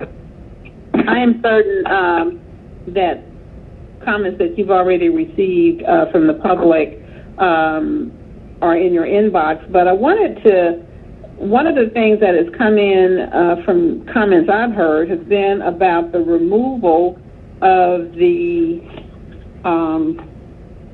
language relative to if a site was not conducive to the green infrastructure solution, that you remove some language, and let me get the exact wording here, that there's been a removal of the, I have this all ready to go. 1 second. So there's been a change from the first proposed legislation, and then you came back and you revised it. And I understand the revision was sent out to folks on the 5th of October. and the extended detention pond requirement section has been modified in the version that was circulated most recently October 5th. Can someone speak to the concerns that have been raised about really an urging to restore that provision back into the proposed ordinance? Councilmember Archibong, as part of working with all the stakeholders, both residents and developers, we received a lot of comments, and we worked as a team, and we felt like we needed to own the extended detention, look at doing a little bit more research on that, since that's not a requirement for the current ordinance update, and look at that in conjunction with possibly overlay districts also. And we felt like we could do that and probably bring something back soon to the committee based off what our findings are on that. But it's going to take more research and also more discussion with all stakeholders to find the right appropriate extended detention. So does that mean when we look at the version that is now before us, what should we anticipate relative to the provisions? And that it's going to be restored, it's going to be removed, it's going to be asterisk here. How should we proceed? This is Susan. I would say that the red line that we posted, the red line that you have in front of you, is the one that we'll use. And so I don't know if you have a changes accepted version or not, but we can certainly make that clear in the changes accepted version. It would essentially go back the 2013, what it already was for the 2013 requirement. Okay. Yeah, that does need to be clarified. That's helpful. And then the other question or points that I've heard from others relate to how the Department of Watershed Management, as you look at this proposed ordinance, how are you factoring in affordable housing impacts? Or do you? Well, a lot of this was based off taking the extended detention out, was based off some of the development community's concerns about meeting affordable housing concepts. As our ordinance is now, this can be done. Meeting the green infrastructure on a lot of this is just taking some of the landscape areas that are associated with affordable housing and converting them to green infrastructure, and they're still landscape areas. They're just providing a stormwater function also. As you saw from the examples of green infrastructure that we provided, they are meant to also be an amenity to a development also. So there are lots of easy ways, and that's the purpose of requiring the concept review meeting prior to an applicant submitting their full permit package, so that they don't submit a big full design, spend the money for a big full design when we're available as part of that concept review, and we can work with them on looking at affordable ways to actually install green infrastructure and meet our ordinance requirements. Another point on cost is the we have some data from American Rivers and the American Society of Landscape Architects saying that there's for the vast majority of green infrastructure projects do not cost more on when you add green infrastructure on a site. It doesn't necessarily cost more to do that. There are also there's data from the Home Builders Association that says that there's ways you can, especially in a subdivision type development, you can reduce your impervious surface and you can save some costs on the impervious and some other costs and trade those with the green infrastructure. Another point is that some of the worst impacts, well, I won't say the worst impacts, but we have a lot of existing affordable housing, existing residents in Atlanta who live in low-income communities, and some of the redevelopment that's happening in those communities is those are the types of developments that we're talking about in terms of adding lots of impervious surface into an existing community. And so the existing people who live in those low-income communities can't necessarily react or to and mitigate the impacts from the upstream development and from the stormwater that they're getting. So we have existing low-income residents and existing affordable housing that I think we also need to be thinking about. This is MIKITA, and Chairwoman Archibong, in addition to the additional discussions that we're going to have concerning the extended detention time, we're also going to be having more discussions concerning affordable housing and how the policy can shape it. That's important, and so would like to keep this committee updated, as well as how it may intersect with community development, human resources. Affordable housing is very, very important. Although I know stormwater is as well, so the tension there. The last point I'll make, and then I will make sure I haven't left out any colleagues, we'll go to what is approximately 50 minutes of public comment to go through. And another observation I've heard is there a tension between our consent decree and what's being proposed in this post-development stormwater management revision. Because it seems as if there's some concern about we should focus on the consent decree versus making changes to our post-development stormwater ordinance. Does that make any sense, or are they completely, are they able to work in alignment? Yeah, this is MIKITA. I would say that they're complementary. Part of our consent decree and our charge, we're actually encouraged to use green infrastructure where feasible as a measure to remedy flooding and add capacity to the system, especially within the combined system. And so, no, I would say that the ordinance is not in conflict with the ordinance. Our consent decree charge is not in conflict with the ordinance. And matter of fact, earlier this year and starting last year, we had a very thoughtful exercise where we tried to, and we called it the Gray and Green Collaborative, where we used the dynamic modeling tool to really give us an understanding of which measures, gray or green, is more feasible for use within the combined area.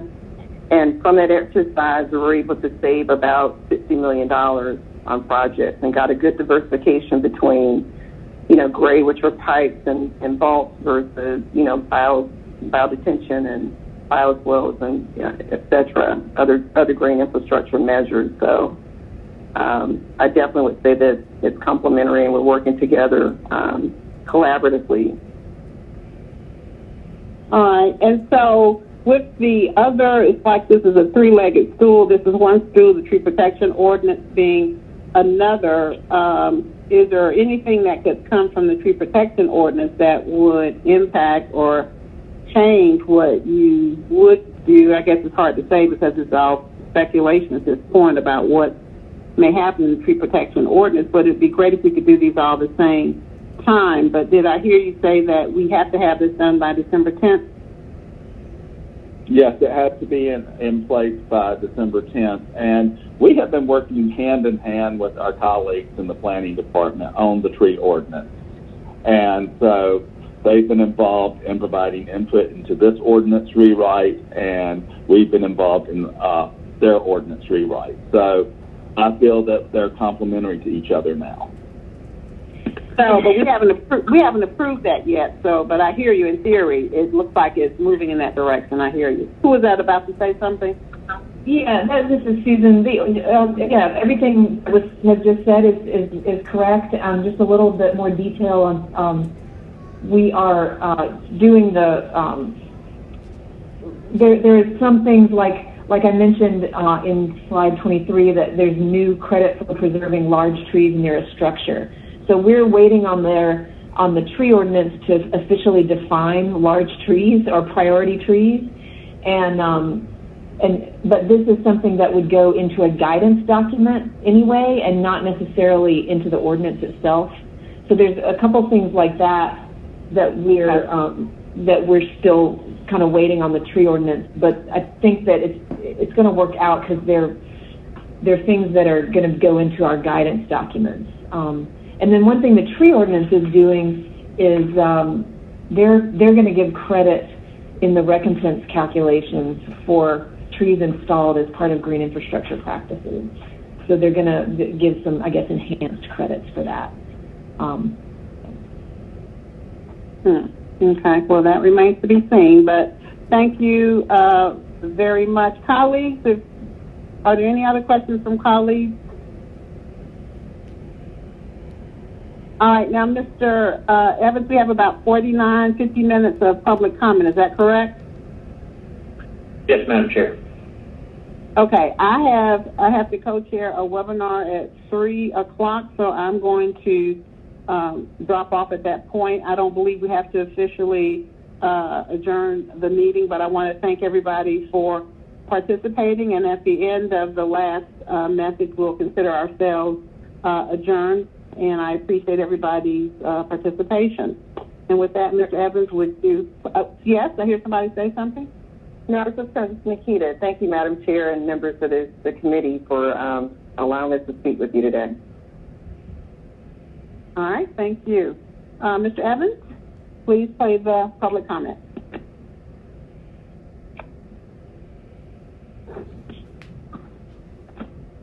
Hello, this is Eric Phillips. I'm calling on behalf of support of more stringent requirements related to stormwater retention expectations of development in our city of Atlanta. We know this is a major issue, particularly in southeastern and western Atlanta. Particularly in Section 74 needs to be restored to legislation related to the regular sustainability and. Good evening. My name is Lori Walker, and I live in Mechanicsville, and I'm a voter. And I'm calling because I'd like you to restore language in Section 74 of the Post-Development Stormwater Ordinance that incentivizes green infrastructure and requires the extended detention of stormwater.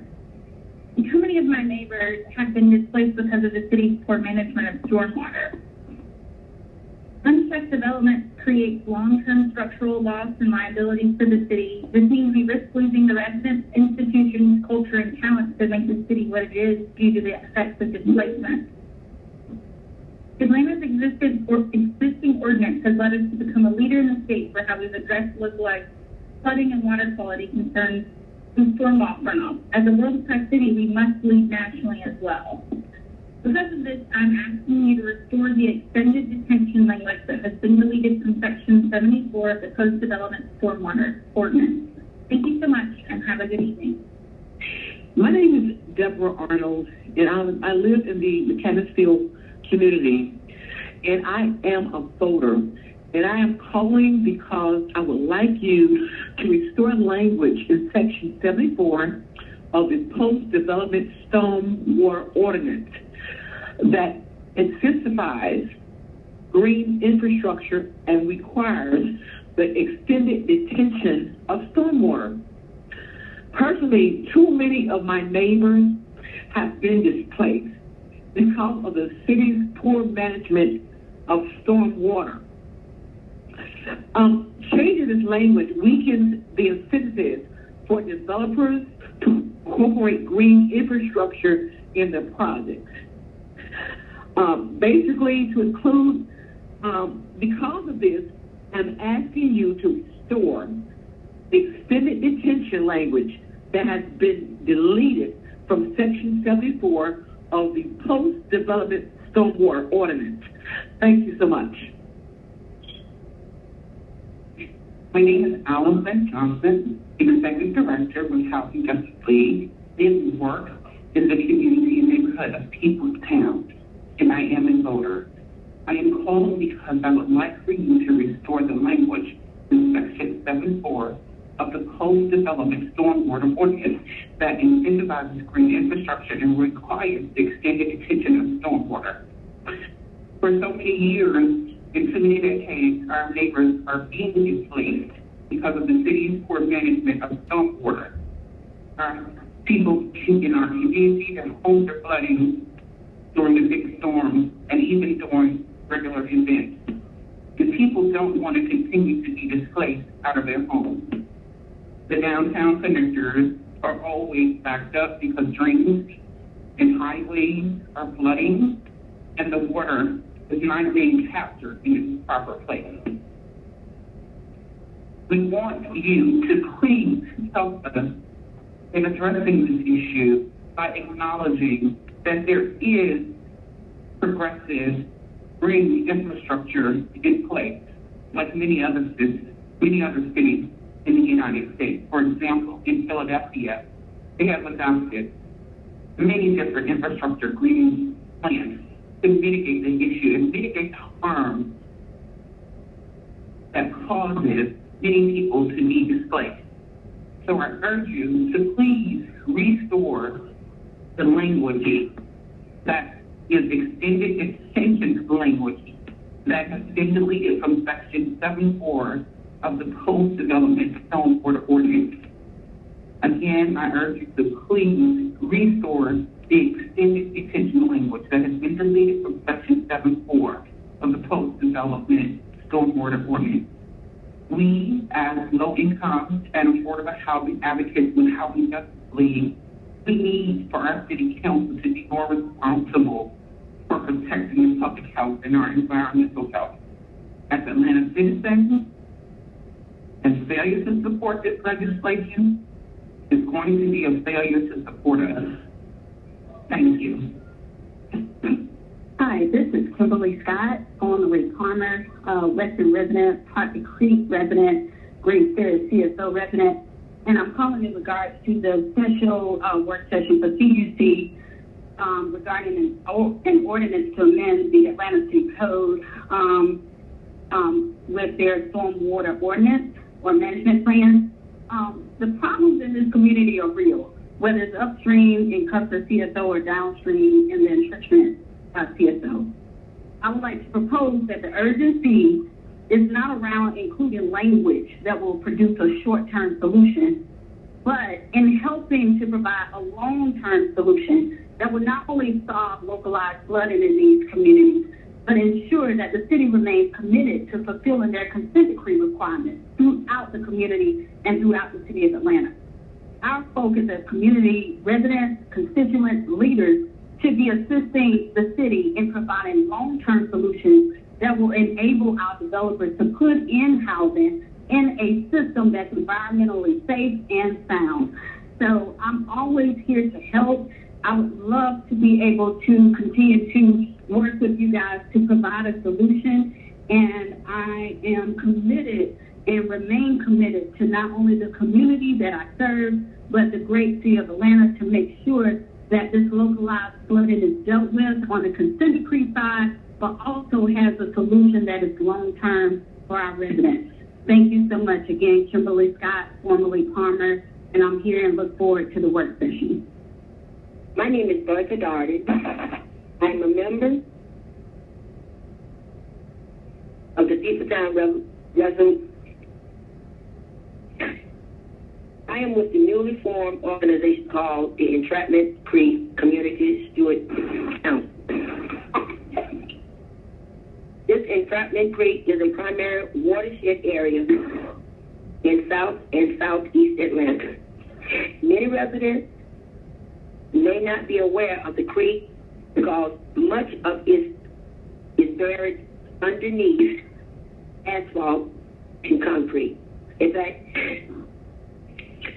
that development is a major reason why we see the significant flooding in communities like the one I live in, which is Peoplestown. The creek is beneath us, under our streets, and when it rains, that rainwater has to go somewhere. The creek and Community Steward Council is working to restore, revitalizing, and protecting the economic health of our communities. But we need the city's help in holding developers accountable to the damage they're causing to our environment and to our communities. We're working to reverse decades of environmental injustice, but we need your help. The city needs to help us. And so on Thursday, October the 10th, the City Council of Atlanta is considering changing to the post-development stormwater ordinance. Atlanta's existing ordinance has led us to become a leader in the state for how we're addressing, localizing, flooding, and water quality concerns from stormwater runoff. But with climate changes, adverse storm and flood events are becoming more and more common. So we need to make changes. The developers are pushing back and are trying to weaken the language of the proposed change in the ordinance. And we're saying we're a world-class city. That means we must lead, and so City of Atlanta, please do the right thing. Hello, my name is Donald Shockey. I live at 95 Ormond Street Southeast, and I'm calling about the green infrastructure issue. It's not really clear from the public notice what is being proposed, but I am adamantly against weakening any green infrastructure requirements. We need all of the green infrastructure we can possibly get. Atlanta is losing its natural green infrastructure, which is trees. Stormwater infrastructure, which is trees. We're cutting down trees at an unprecedented rate, and it's critically important that we devise alternative green infrastructure to capture as much stormwater as possible. Interestingly, around the Beltline in the south side, there's a bunch of new projects proposed or underway with very large surface parking lots, and none of them appear to be utilizing green infrastructure, which is where water is caught on site in vegetated areas. So anywhere where we're increasing or creating asphalt surface parking, it should absolutely have green infrastructure requirements. So I urge you to increase rather than weaken the requirements for green infrastructure. Thank you very much. This is Christine Legnon. I live and have a business in the Grant Park community, and I do vote. I'm calling in regard to restoring language in Section 74 of the Post-Development Stormwater Ordinance that incentivizes green infrastructure and requires the extended detention of stormwater. I recently had my car flooded and my business in the middle of the coronavirus. It cost me a lot of money to get it cleaned and disinfected. I also had to live without a car and thankfully had my car replaced by insurance, but it was extremely distressing and caused a lot of inconvenience at a time when I could not afford it with energy or by money. Changing the language of this ordinance weakens the incentives for developers to incorporate green infrastructure in their projects. And with climate change and global warming, these storm events are going to happen more often, and it makes the need to capture runoff more and more urgent. This flood that happened to me happened in minutes, and it was unbelievable. Because of all of this, I'm asking you to restore the extended detention language that has been deleted from Section 74 of the Post-Development Stormwater Ordinance.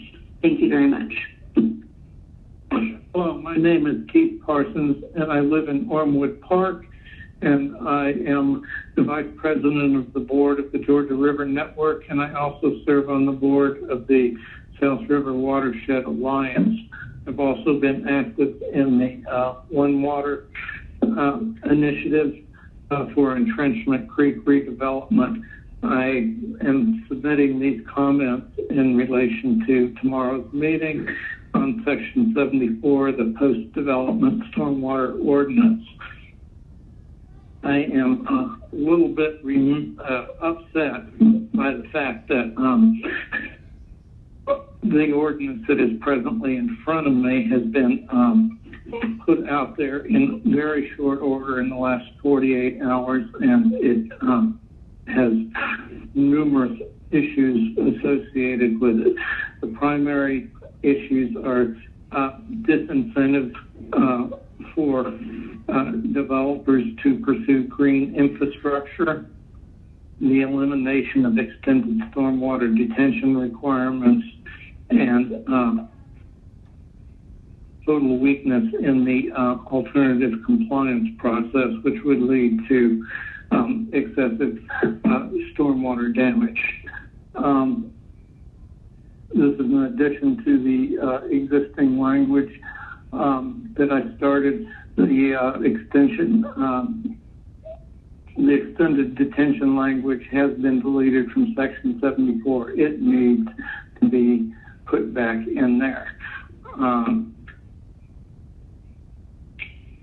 I am really remiss and upset that this ordinance has been put out there at such short notice that the public can't really respond to it prior to the meeting. So I encourage the committee to either table this immediately until further information can be made available as to why this was put out there at such short notice, or to just deny it completely. Thank you for your time. I appreciate it. Hi, this is Maya McPherson. I'm a resident of Mechanicsville community. I'm calling because I would like you to restore language in Section 74 of the Post-Development Stormwater Ordinance that incentivizes green infrastructure and requires the extended detention of stormwater. There is a giant sinkhole right in front of my house that is on a street that is made out of red cobblestone that clearly needs further maintenance. With climate change and global warming, we're just going to have more rain, and they're going to become heavier. And clearly the solutions that you've implemented so far aren't working. So I'm asking you to restore the extended detention language that has been deleted from the Section 74 of the Post-Development Stormwater Ordinance. Thank you. Bye. My name is Kimberly Scott, formerly Palmer, Western resident in the Crockett Creek, Green Service, CSO area. I'm writing to you in regard to the Thursday, 10/8/2020 special work session for the Atlanta Department of Watershed Management Stormwater Management Plan. The problems in our community are real, whether it's upstream in Custer, CSO, or downstream in Entrenchment Creek, CSO. I would like to propose that the urgency is not around including language that will produce a short-term solution, but in providing a long-term solution that addresses localized flooding throughout the city of Atlanta. It's my understanding that the truth is the language in question is DWM first clarifying that underground detention is not necessarily a green infrastructure method going forward, although allowed in past development. With the removal of an allowable use for stormwater detention, then strengthening their retention requirements for future development, this is just put a Band-Aid on an ongoing problem. That's not providing a sustainable solution at all for these communities of the city of Atlanta. Instead, special interest groups in their development community have instilled misplaced fear into residents in the Entrenchment Creek and Custer Avenue CSO basins that have traditionally had to deal with localized flooding in their communities. Imposing more stringent green infrastructure improvements is not the best solution for a fractured system. Instead, our focus should be and remain committed to fulfilling our federal consent decree requirements that already mandate and allow for addressing flooding in CSO areas and neighborhoods. Please note, I'm looking forward to the working session on tomorrow, and I'm always here to help and happy to serve. Again, my name is Kimberly Scott, West End resident, Crockett Creek, Green Service, CSO Basin. Thank you. Hello, my name is Caitlin Behringer, and I live in the Mechanicsville neighborhood. I am calling because I would like to restore language in Section 74 of the Post-Development Stormwater Ordinance that incentivizes green infrastructure and requires the extended detention of stormwater. Too many of our neighbors have been displaced because of the city's poor management of stormwater. Unchecked development creates long-term structural loss and liability for the city. This means we risk losing the residents, institutions, culture, and talent that make this city what it is due to the effects of displacement. Developers ought to work with communities and not become the catalyst of destruction and devastation.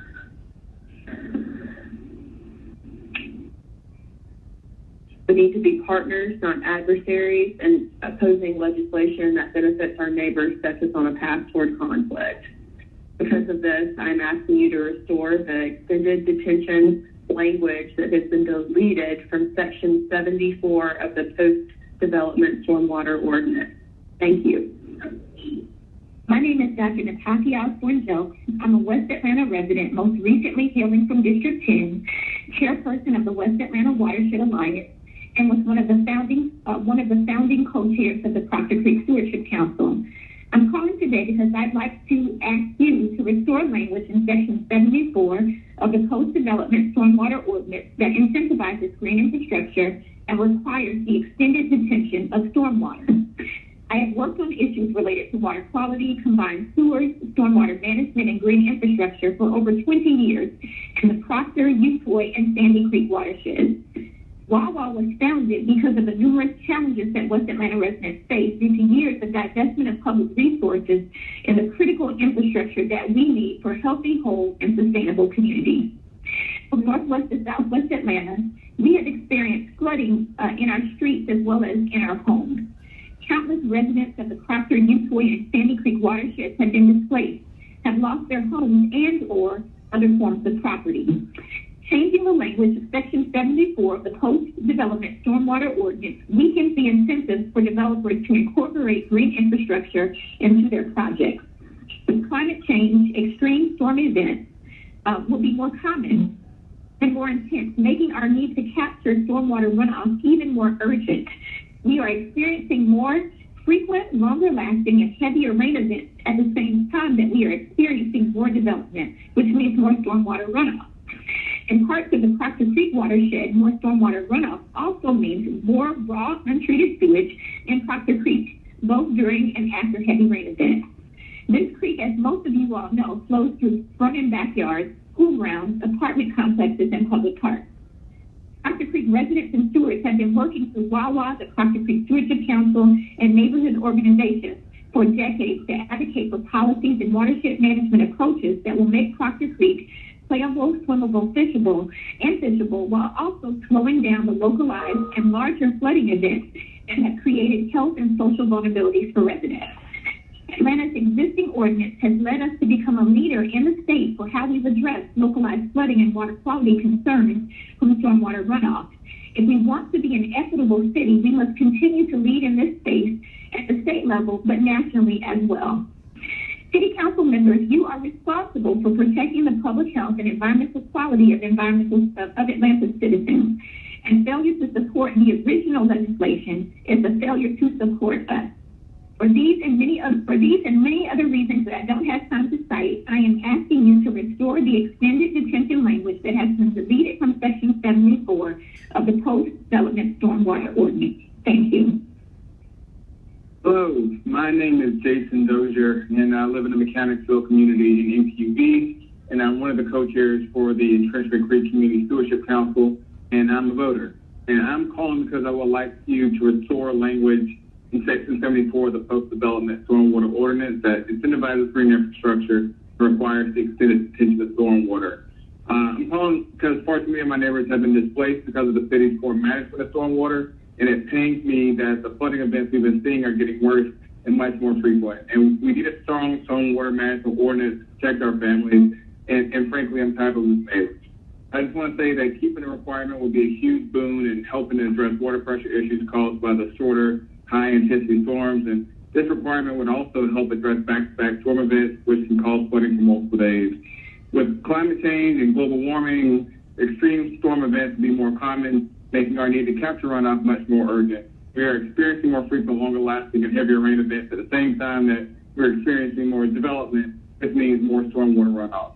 We need legislation that recognizes this reality. And so because of this, I'm asking you to restore the extended detention language that has been deleted from Section 74 of the Post-Development Stormwater Ordinance. Thank you so much. Hi, my name is Randall McPherson. I live in Mechanicsville, and I'm a voter. I'm calling to argue for restoring language in Section 74 of the Post-Development Stormwater Ordinance that incentivizes green infrastructure and requires extended detention of stormwater. The most important thing is that we restore the extended detention language that has been deleted from Section 74 of the Post-Development Water Ordinance. With increasing rainfall in Atlanta due to climate change, as well as increasing weather events due to hurricanes, it's really important that we address these concerns and stop letting our poorest members of the city become flooded and covered in sewer. Again, please restore the extended detention language that has been deleted from Section 74 and include the incentives for green infrastructure. Thank you. My name is Chelsea Terry, and I live in Mechanicsville, and I'm a voter. And I am calling because I would like you to restore language in Section 74 of the Post-Development Stormwater Ordinance that incentivizes green infrastructure and requires the extended detention of stormwater. Too many of my neighbors have been displaced because of the city's poor management of stormwater. I was driving home during a storm and I was trapped by the downtown connector because of the drains were backed up. Changing this language weakens the incentive for developers to incorporate green infrastructure in their projects. With climate change and global warming, extreme storm events will be more common, making our need to capture runoff much more urgent. We are experiencing more frequent, longer-lasting, and heavier rain events at the same time that we are experiencing more development means more stormwater runoff. We need legislation that recognizes this reality. Because of this, I am asking you restore the extended detention language that has been deleted from Section 74 of the Post-Development Stormwater Ordinance.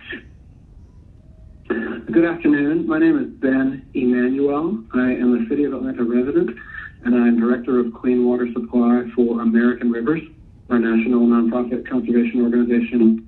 I'm the director in our office here in Atlanta. I am submitting comment because I'm very concerned about the version of the proposed updates to the city post-construction stormwater ordinance. I'm very concerned about the version that was posted to the Department of Watershed Management website dated October 5th, which I believe is the version the Utilities Committee will be considering on October 8th. I'm very disappointed that the current version of the proposed ordinance update removed the extended detention requirements from Section 74-513. I have engaged, and my organization has engaged in the ordinance update process in good faith, supporting the proposed changes as they had been drafted. But to see them now removed when the update is going to committee is disconcerting, to say the least. The extended detention requirements would offer a clear path to addressing long-standing inequities in stormwater management that have ongoing negative impacts today on Atlanta communities, particularly older neighborhoods in the central city. And if the city moves forward without the extended detention requirements in this important ordinance update, that would only perpetuate these inequities. Finally, it's very important to note that the proposed requirements that had been drafted in Section 74-513, which have now been redlined out, those requirements would have included rainwater harvesting and water reuse as options for managing stormwater volumes. That's in addition to the vegetative green infrastructure practices. The option for harvesting and reuse offers a feasible and cost-positive method for site developers to manage runoff volumes while offsetting water costs. So this is not an added expense. In fact, it provides for cost savings for site developers. And in fact, many sites around the city have seen this and they have used these strategies to great effect in the last several years. I hope that the committee will see fit to restore the proposed extended detention requirements as this ordinance update moves forward. Thank you. My name is Sharif Brown, and I live in Peoplestown in Trenchman Creek community. And I'm calling because I would like you to restore the language to Post-Development Stormwater Ordinance 74513C section that incentivizes green infrastructure and requires the extended detention of stormwater. Too many of my neighbors have been displaced because of the city's poor management of stormwater. With climate change and global warming, extreme storm events will be more common and make our need to capture runoff much more urgent. Unchecked development creates long-term structural loss and liabilities for the city.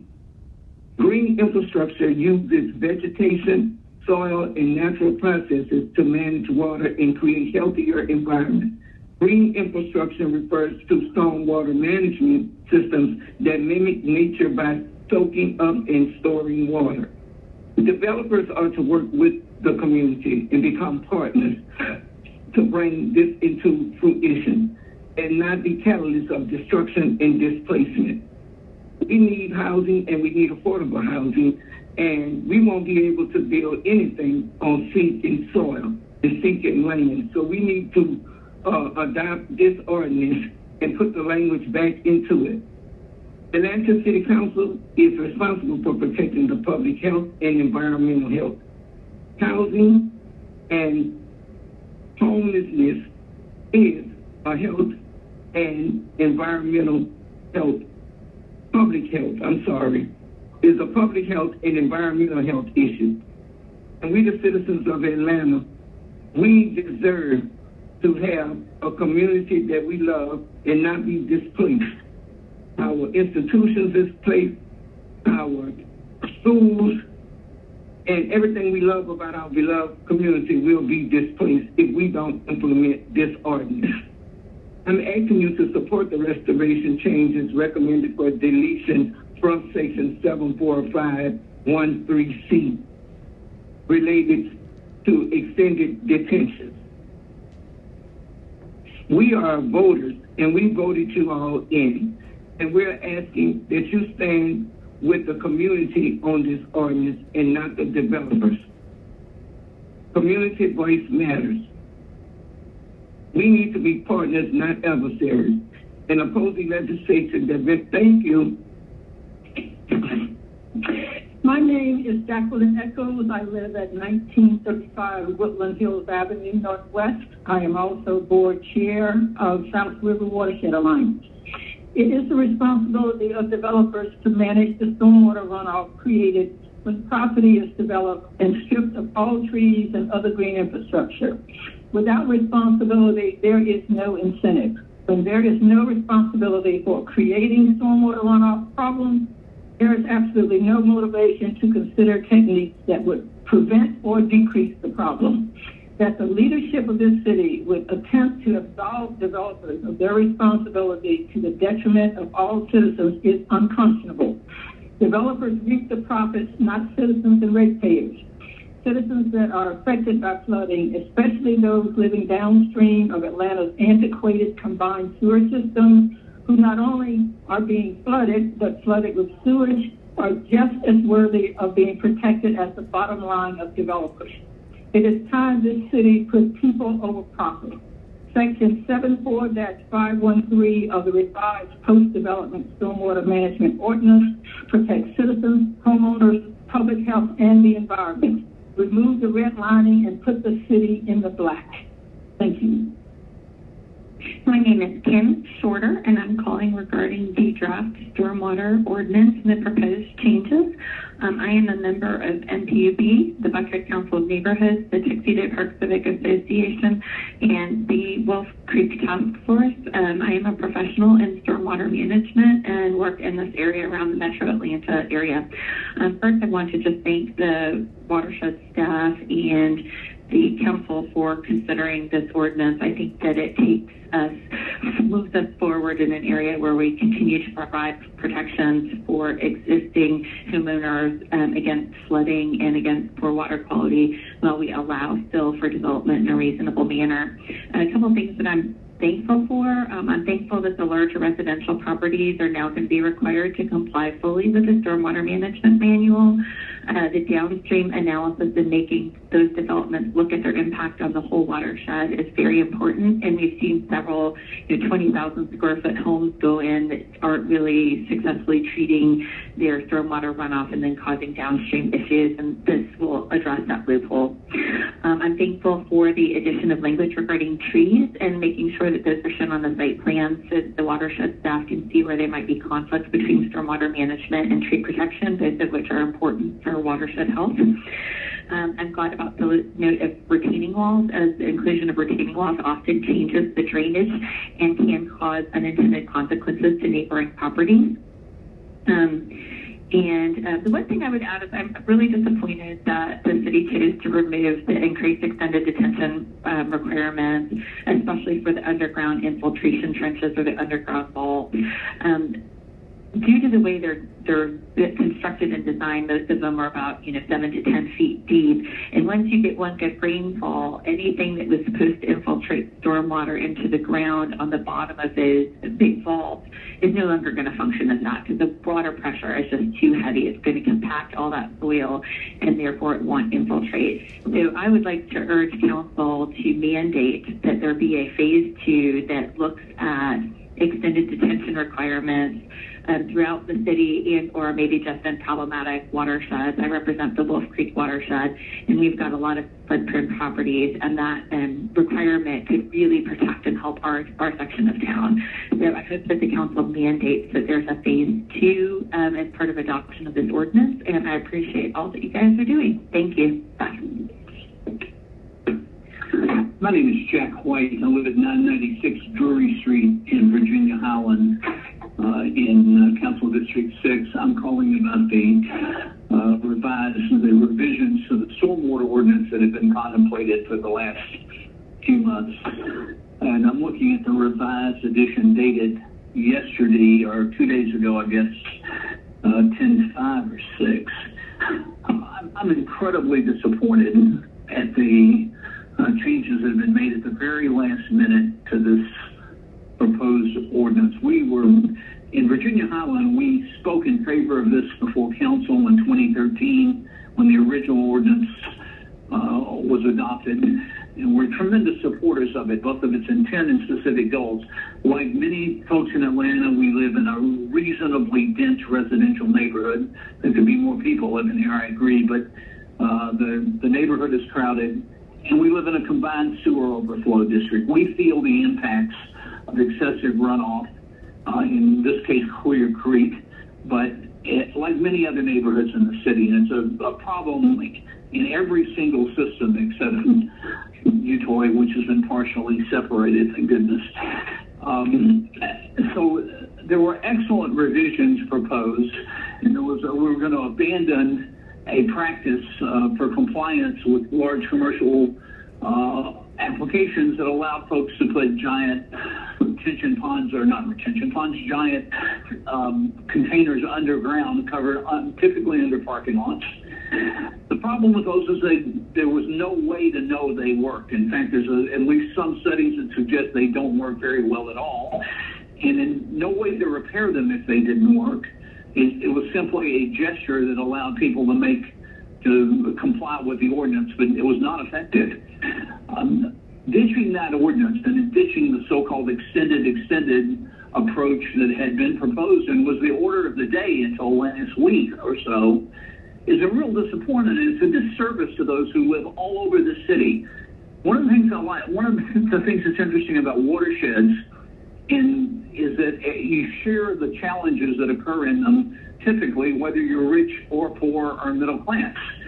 So we have people in combined areas suffering from flooding along Woodward Avenue in very well-to-do Buckhead, beautiful homes on large lawns.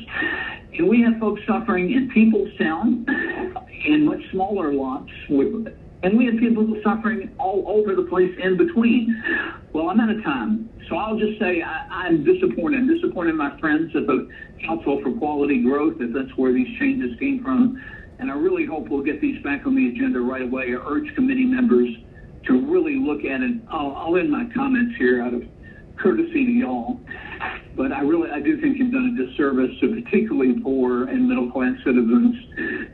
My name is Alfred Young Tucker, and I live in the Hunter Hill community.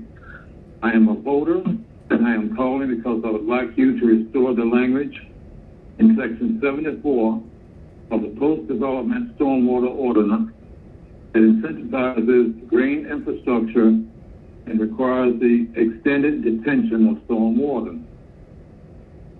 Because this legislation is in jeopardy, I'm asking you to restore the extended detention language that has been deleted from Section 74 of the Post-Development Stormwater Ordinance.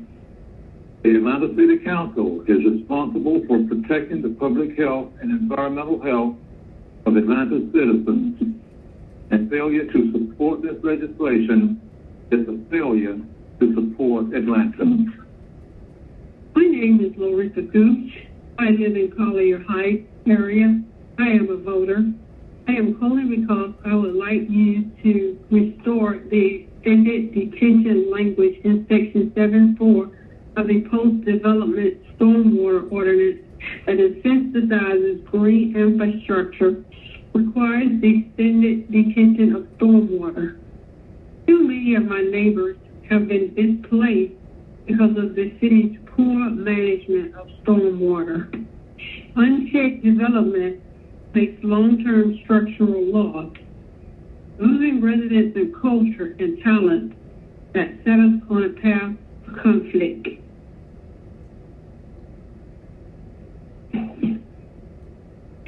Dear City Council, my name is Jeremy Diner, and I've worked on stormwater and green infrastructure issues in Atlanta for over 5 years alongside the Department of Watershed Management. First as an employee with American River, and now as a volunteer with the Entrenchment Creek Community Stewardship Council. At first, we were thrilled with the new stormwater ordinance, which would have had the ability to right significant environmental injustices across Atlanta and build a more beautiful and sustainable city for all residents. However, the last-minute changes that were posted on Monday, October 5th, make this new ordinance a weak and ineffective law. Specifically, I'm referring to the changes to the extended detention requirements that were removed from Section 74-513. Without this mechanism for enforcement, the new ordinance is basically an administrative update. There would be no change in the way Atlanta grows into the future. This ordinance update was meant to improve on 2013 Green Infrastructure Ordinance, not fix typos. Yet, as it is currently written, it would do little more than that. When I moved to Atlanta in 2015, I saw a diverse and multicultural city, a beacon of hope for racial equity in a divided world. Then, after engaging deeply in the Entrenchment Creek community for many years, I came to see that racial and environmental injustices that still plague the city, and in particular, the communities of Peoplestown, Mechanicsville, and Summerhill. I met the people that have been displaced from their homes or dealt with human waste flooding into their basements for decades. I saw the entrenched racism that is reproduced endlessly in the form of public policy, often at the hands of African-American policymakers. So today, we stand at yet another crossroads. Will developers be held accountable for the externalities of their profiteering? Or will Atlanta confront its racist history and pass a law that supports the powerless and disenfranchised? It shouldn't be a difficult decision, because in this case, the option that supports the disenfranchised is also the option that's best for the city. I ask that you please add the extended detention requirements back into this law, and you will be helping ensure a green and clean city for all, and will help keep Atlanta on a path toward becoming a world-class city. Please do not hesitate to reach out with any questions. I can be reached anytime at 828-989-9023. Thank you. Jeremy Diner. Dear council member of the City Utility Committee, I'm calling. My name is Columbus Ward, and for the Peoplestown neighborhood, but also chair of Neighborhood Planning Unit V, like in Victory, also longtime community activist and community advocate on the south side of the neighborhood in Atlanta. First, I would like to bring your attention to I am a voter in Atlanta. I am calling because I would like to restore the language in Section 74 of the Post-Development Stormwater Ordinance that incentivizes green infrastructure and requires the extended detention of stormwater I've been working with Watershed Management Task Force on helping put together this legislation, and I think it's great legislation that involves community partners and residents in the city. And one of the main reasons I was involved with was trying to work on doing some of the storm or the flood events that have been happening in our community. Also, that I would hope that you all don't listen to the big time developer who only think about money and not think about the people, because money spent well on the front end is best for money that will cause us on the back end, in particular the infrastructure is part of the and we need to make sure everything's done right completely from the beginning and not at the end. So I encourage you to restore the language back, section 74. And if you have any more information from me that you need, you can reach me by email at columbus@peoplesound.com, or you can call me at 404-797-1195. Thank you for your time. Good evening. This is Dr. Yomi Noibi of the Environmental Community Action. I'm also a stakeholder, a member of the Atlanta Water Equity Task Force, the Treasury Crew One Water Task Force, and also co-coordinator of the Atlanta Watershed Learning Network. My position here is about the post-development stormwater ordinance proposed revision that is red line should be restored. And here are three reasons. One, the revisions that we have now will weaken the incentive for developers to incorporate green infrastructure in their projects. Two, second, in the first version, the legislation will require extended detention of stormwater for 2 days. The development did not achieve stormwater requirements through the new green infrastructure or the use of catch-up stormwater. And third, by removing the requirement, this just ensures that developers need to meet the bare minimum standard as defined by the state. Removing this section leaves things and status quo at the state level and doesn't account for the fact that many of our issues stem from an aging city combined sewer system, which is overburdened in current storms, expected to get worse with more adverse weather.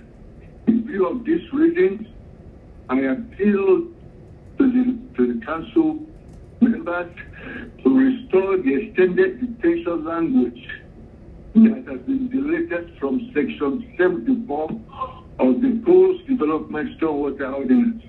Atlanta is a leader for equity. Restore equity into this ordinance. Thank you. Hi, my name is Tom Butler. I live in Summerhill. Calling to say that I oppose the changes made to the Entrenchment Creek plan that's been issued by the developers, and would like the original language to be put back in before the bill is put on to City Council for approval. Thank you. Kimberly Steele with the Council for Quality Growth, Chairman Archie Baum, and distinguished members of the Utilities Committee. The Council for Quality Growth is a nonprofit trade association representing the development industry with over 300 members, comprised of architects, attorneys, contractors, developers, engineers, and financial executives with a vested interest in quality growth and development in the city of Atlanta. Since June, the Council has appreciated the opportunity to engage with the Department of Watershed on the proposed revisions to the Post-Development Stormwater Management Ordinance. We submitted a letter expressing our initial concerns and recommendations to the Department of Watershed in July. Our organization was informed about the newly revised ordinance draft on Tuesday, October the 5th. We were grateful that Interim Commissioner Browning and her colleagues reviewed a few of the major changes to the draft with a few of our members. Based on our initial review and conversations, I'd like to discuss our initial comments of the latest draft. The Council for Quality Growth commends the Department of Watershed for eliminating the extended detention penalty of the 48-hour, 25 years, or 24-hour return frequency stormwater event if the site development could not meet the 80% runoff volume reduction requirement. This provides more flexibility in terms of stream channel protection. Our organization recognizes that Atlanta must update its stormwater management ordinance to adhere to the Metropolitan North Georgia Water Planning District's model ordinance and address green infrastructure best practices in the city's MSA permit. But as these important environmental initiatives proceed, we want to ensure developers can utilize underground infiltration systems if the vegetation green infrastructure BMPs cannot meet the 80% runoff volume reduction standard on the property site, as indicated in Section 75-513, Section 3, and the runoff reduction feasibility policy. With adoption of the revised ordinance, the city should adopt a reasonable vesting schedule for residential and commercial developers who have already invested in the city but not had accounted for the financial burden of the new regulatory changes in underwriting for a new or redevelopment project in the city. Our organization suggests that any projects that have been, one, been through the concept review committee within the last 12 months, two, filed for urban design commission review before the adoption date, three, filed for any zoning, rezoning variance specialist for any permit, including demolition or land disturbance, be vested under the city's current post-development stormwater ordinance. These are our preliminary comments on the recently updated ordinance draft. We look forward to continuing conversations with the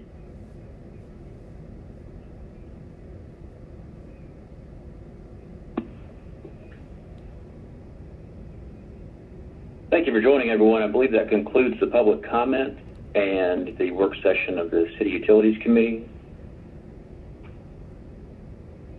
Councilmember Shepherd, are you on the line? Do you have any concluding thoughts? No, I don't. Have a great day. Thank you, and you as well. Goodbye, everybody. Bye-bye.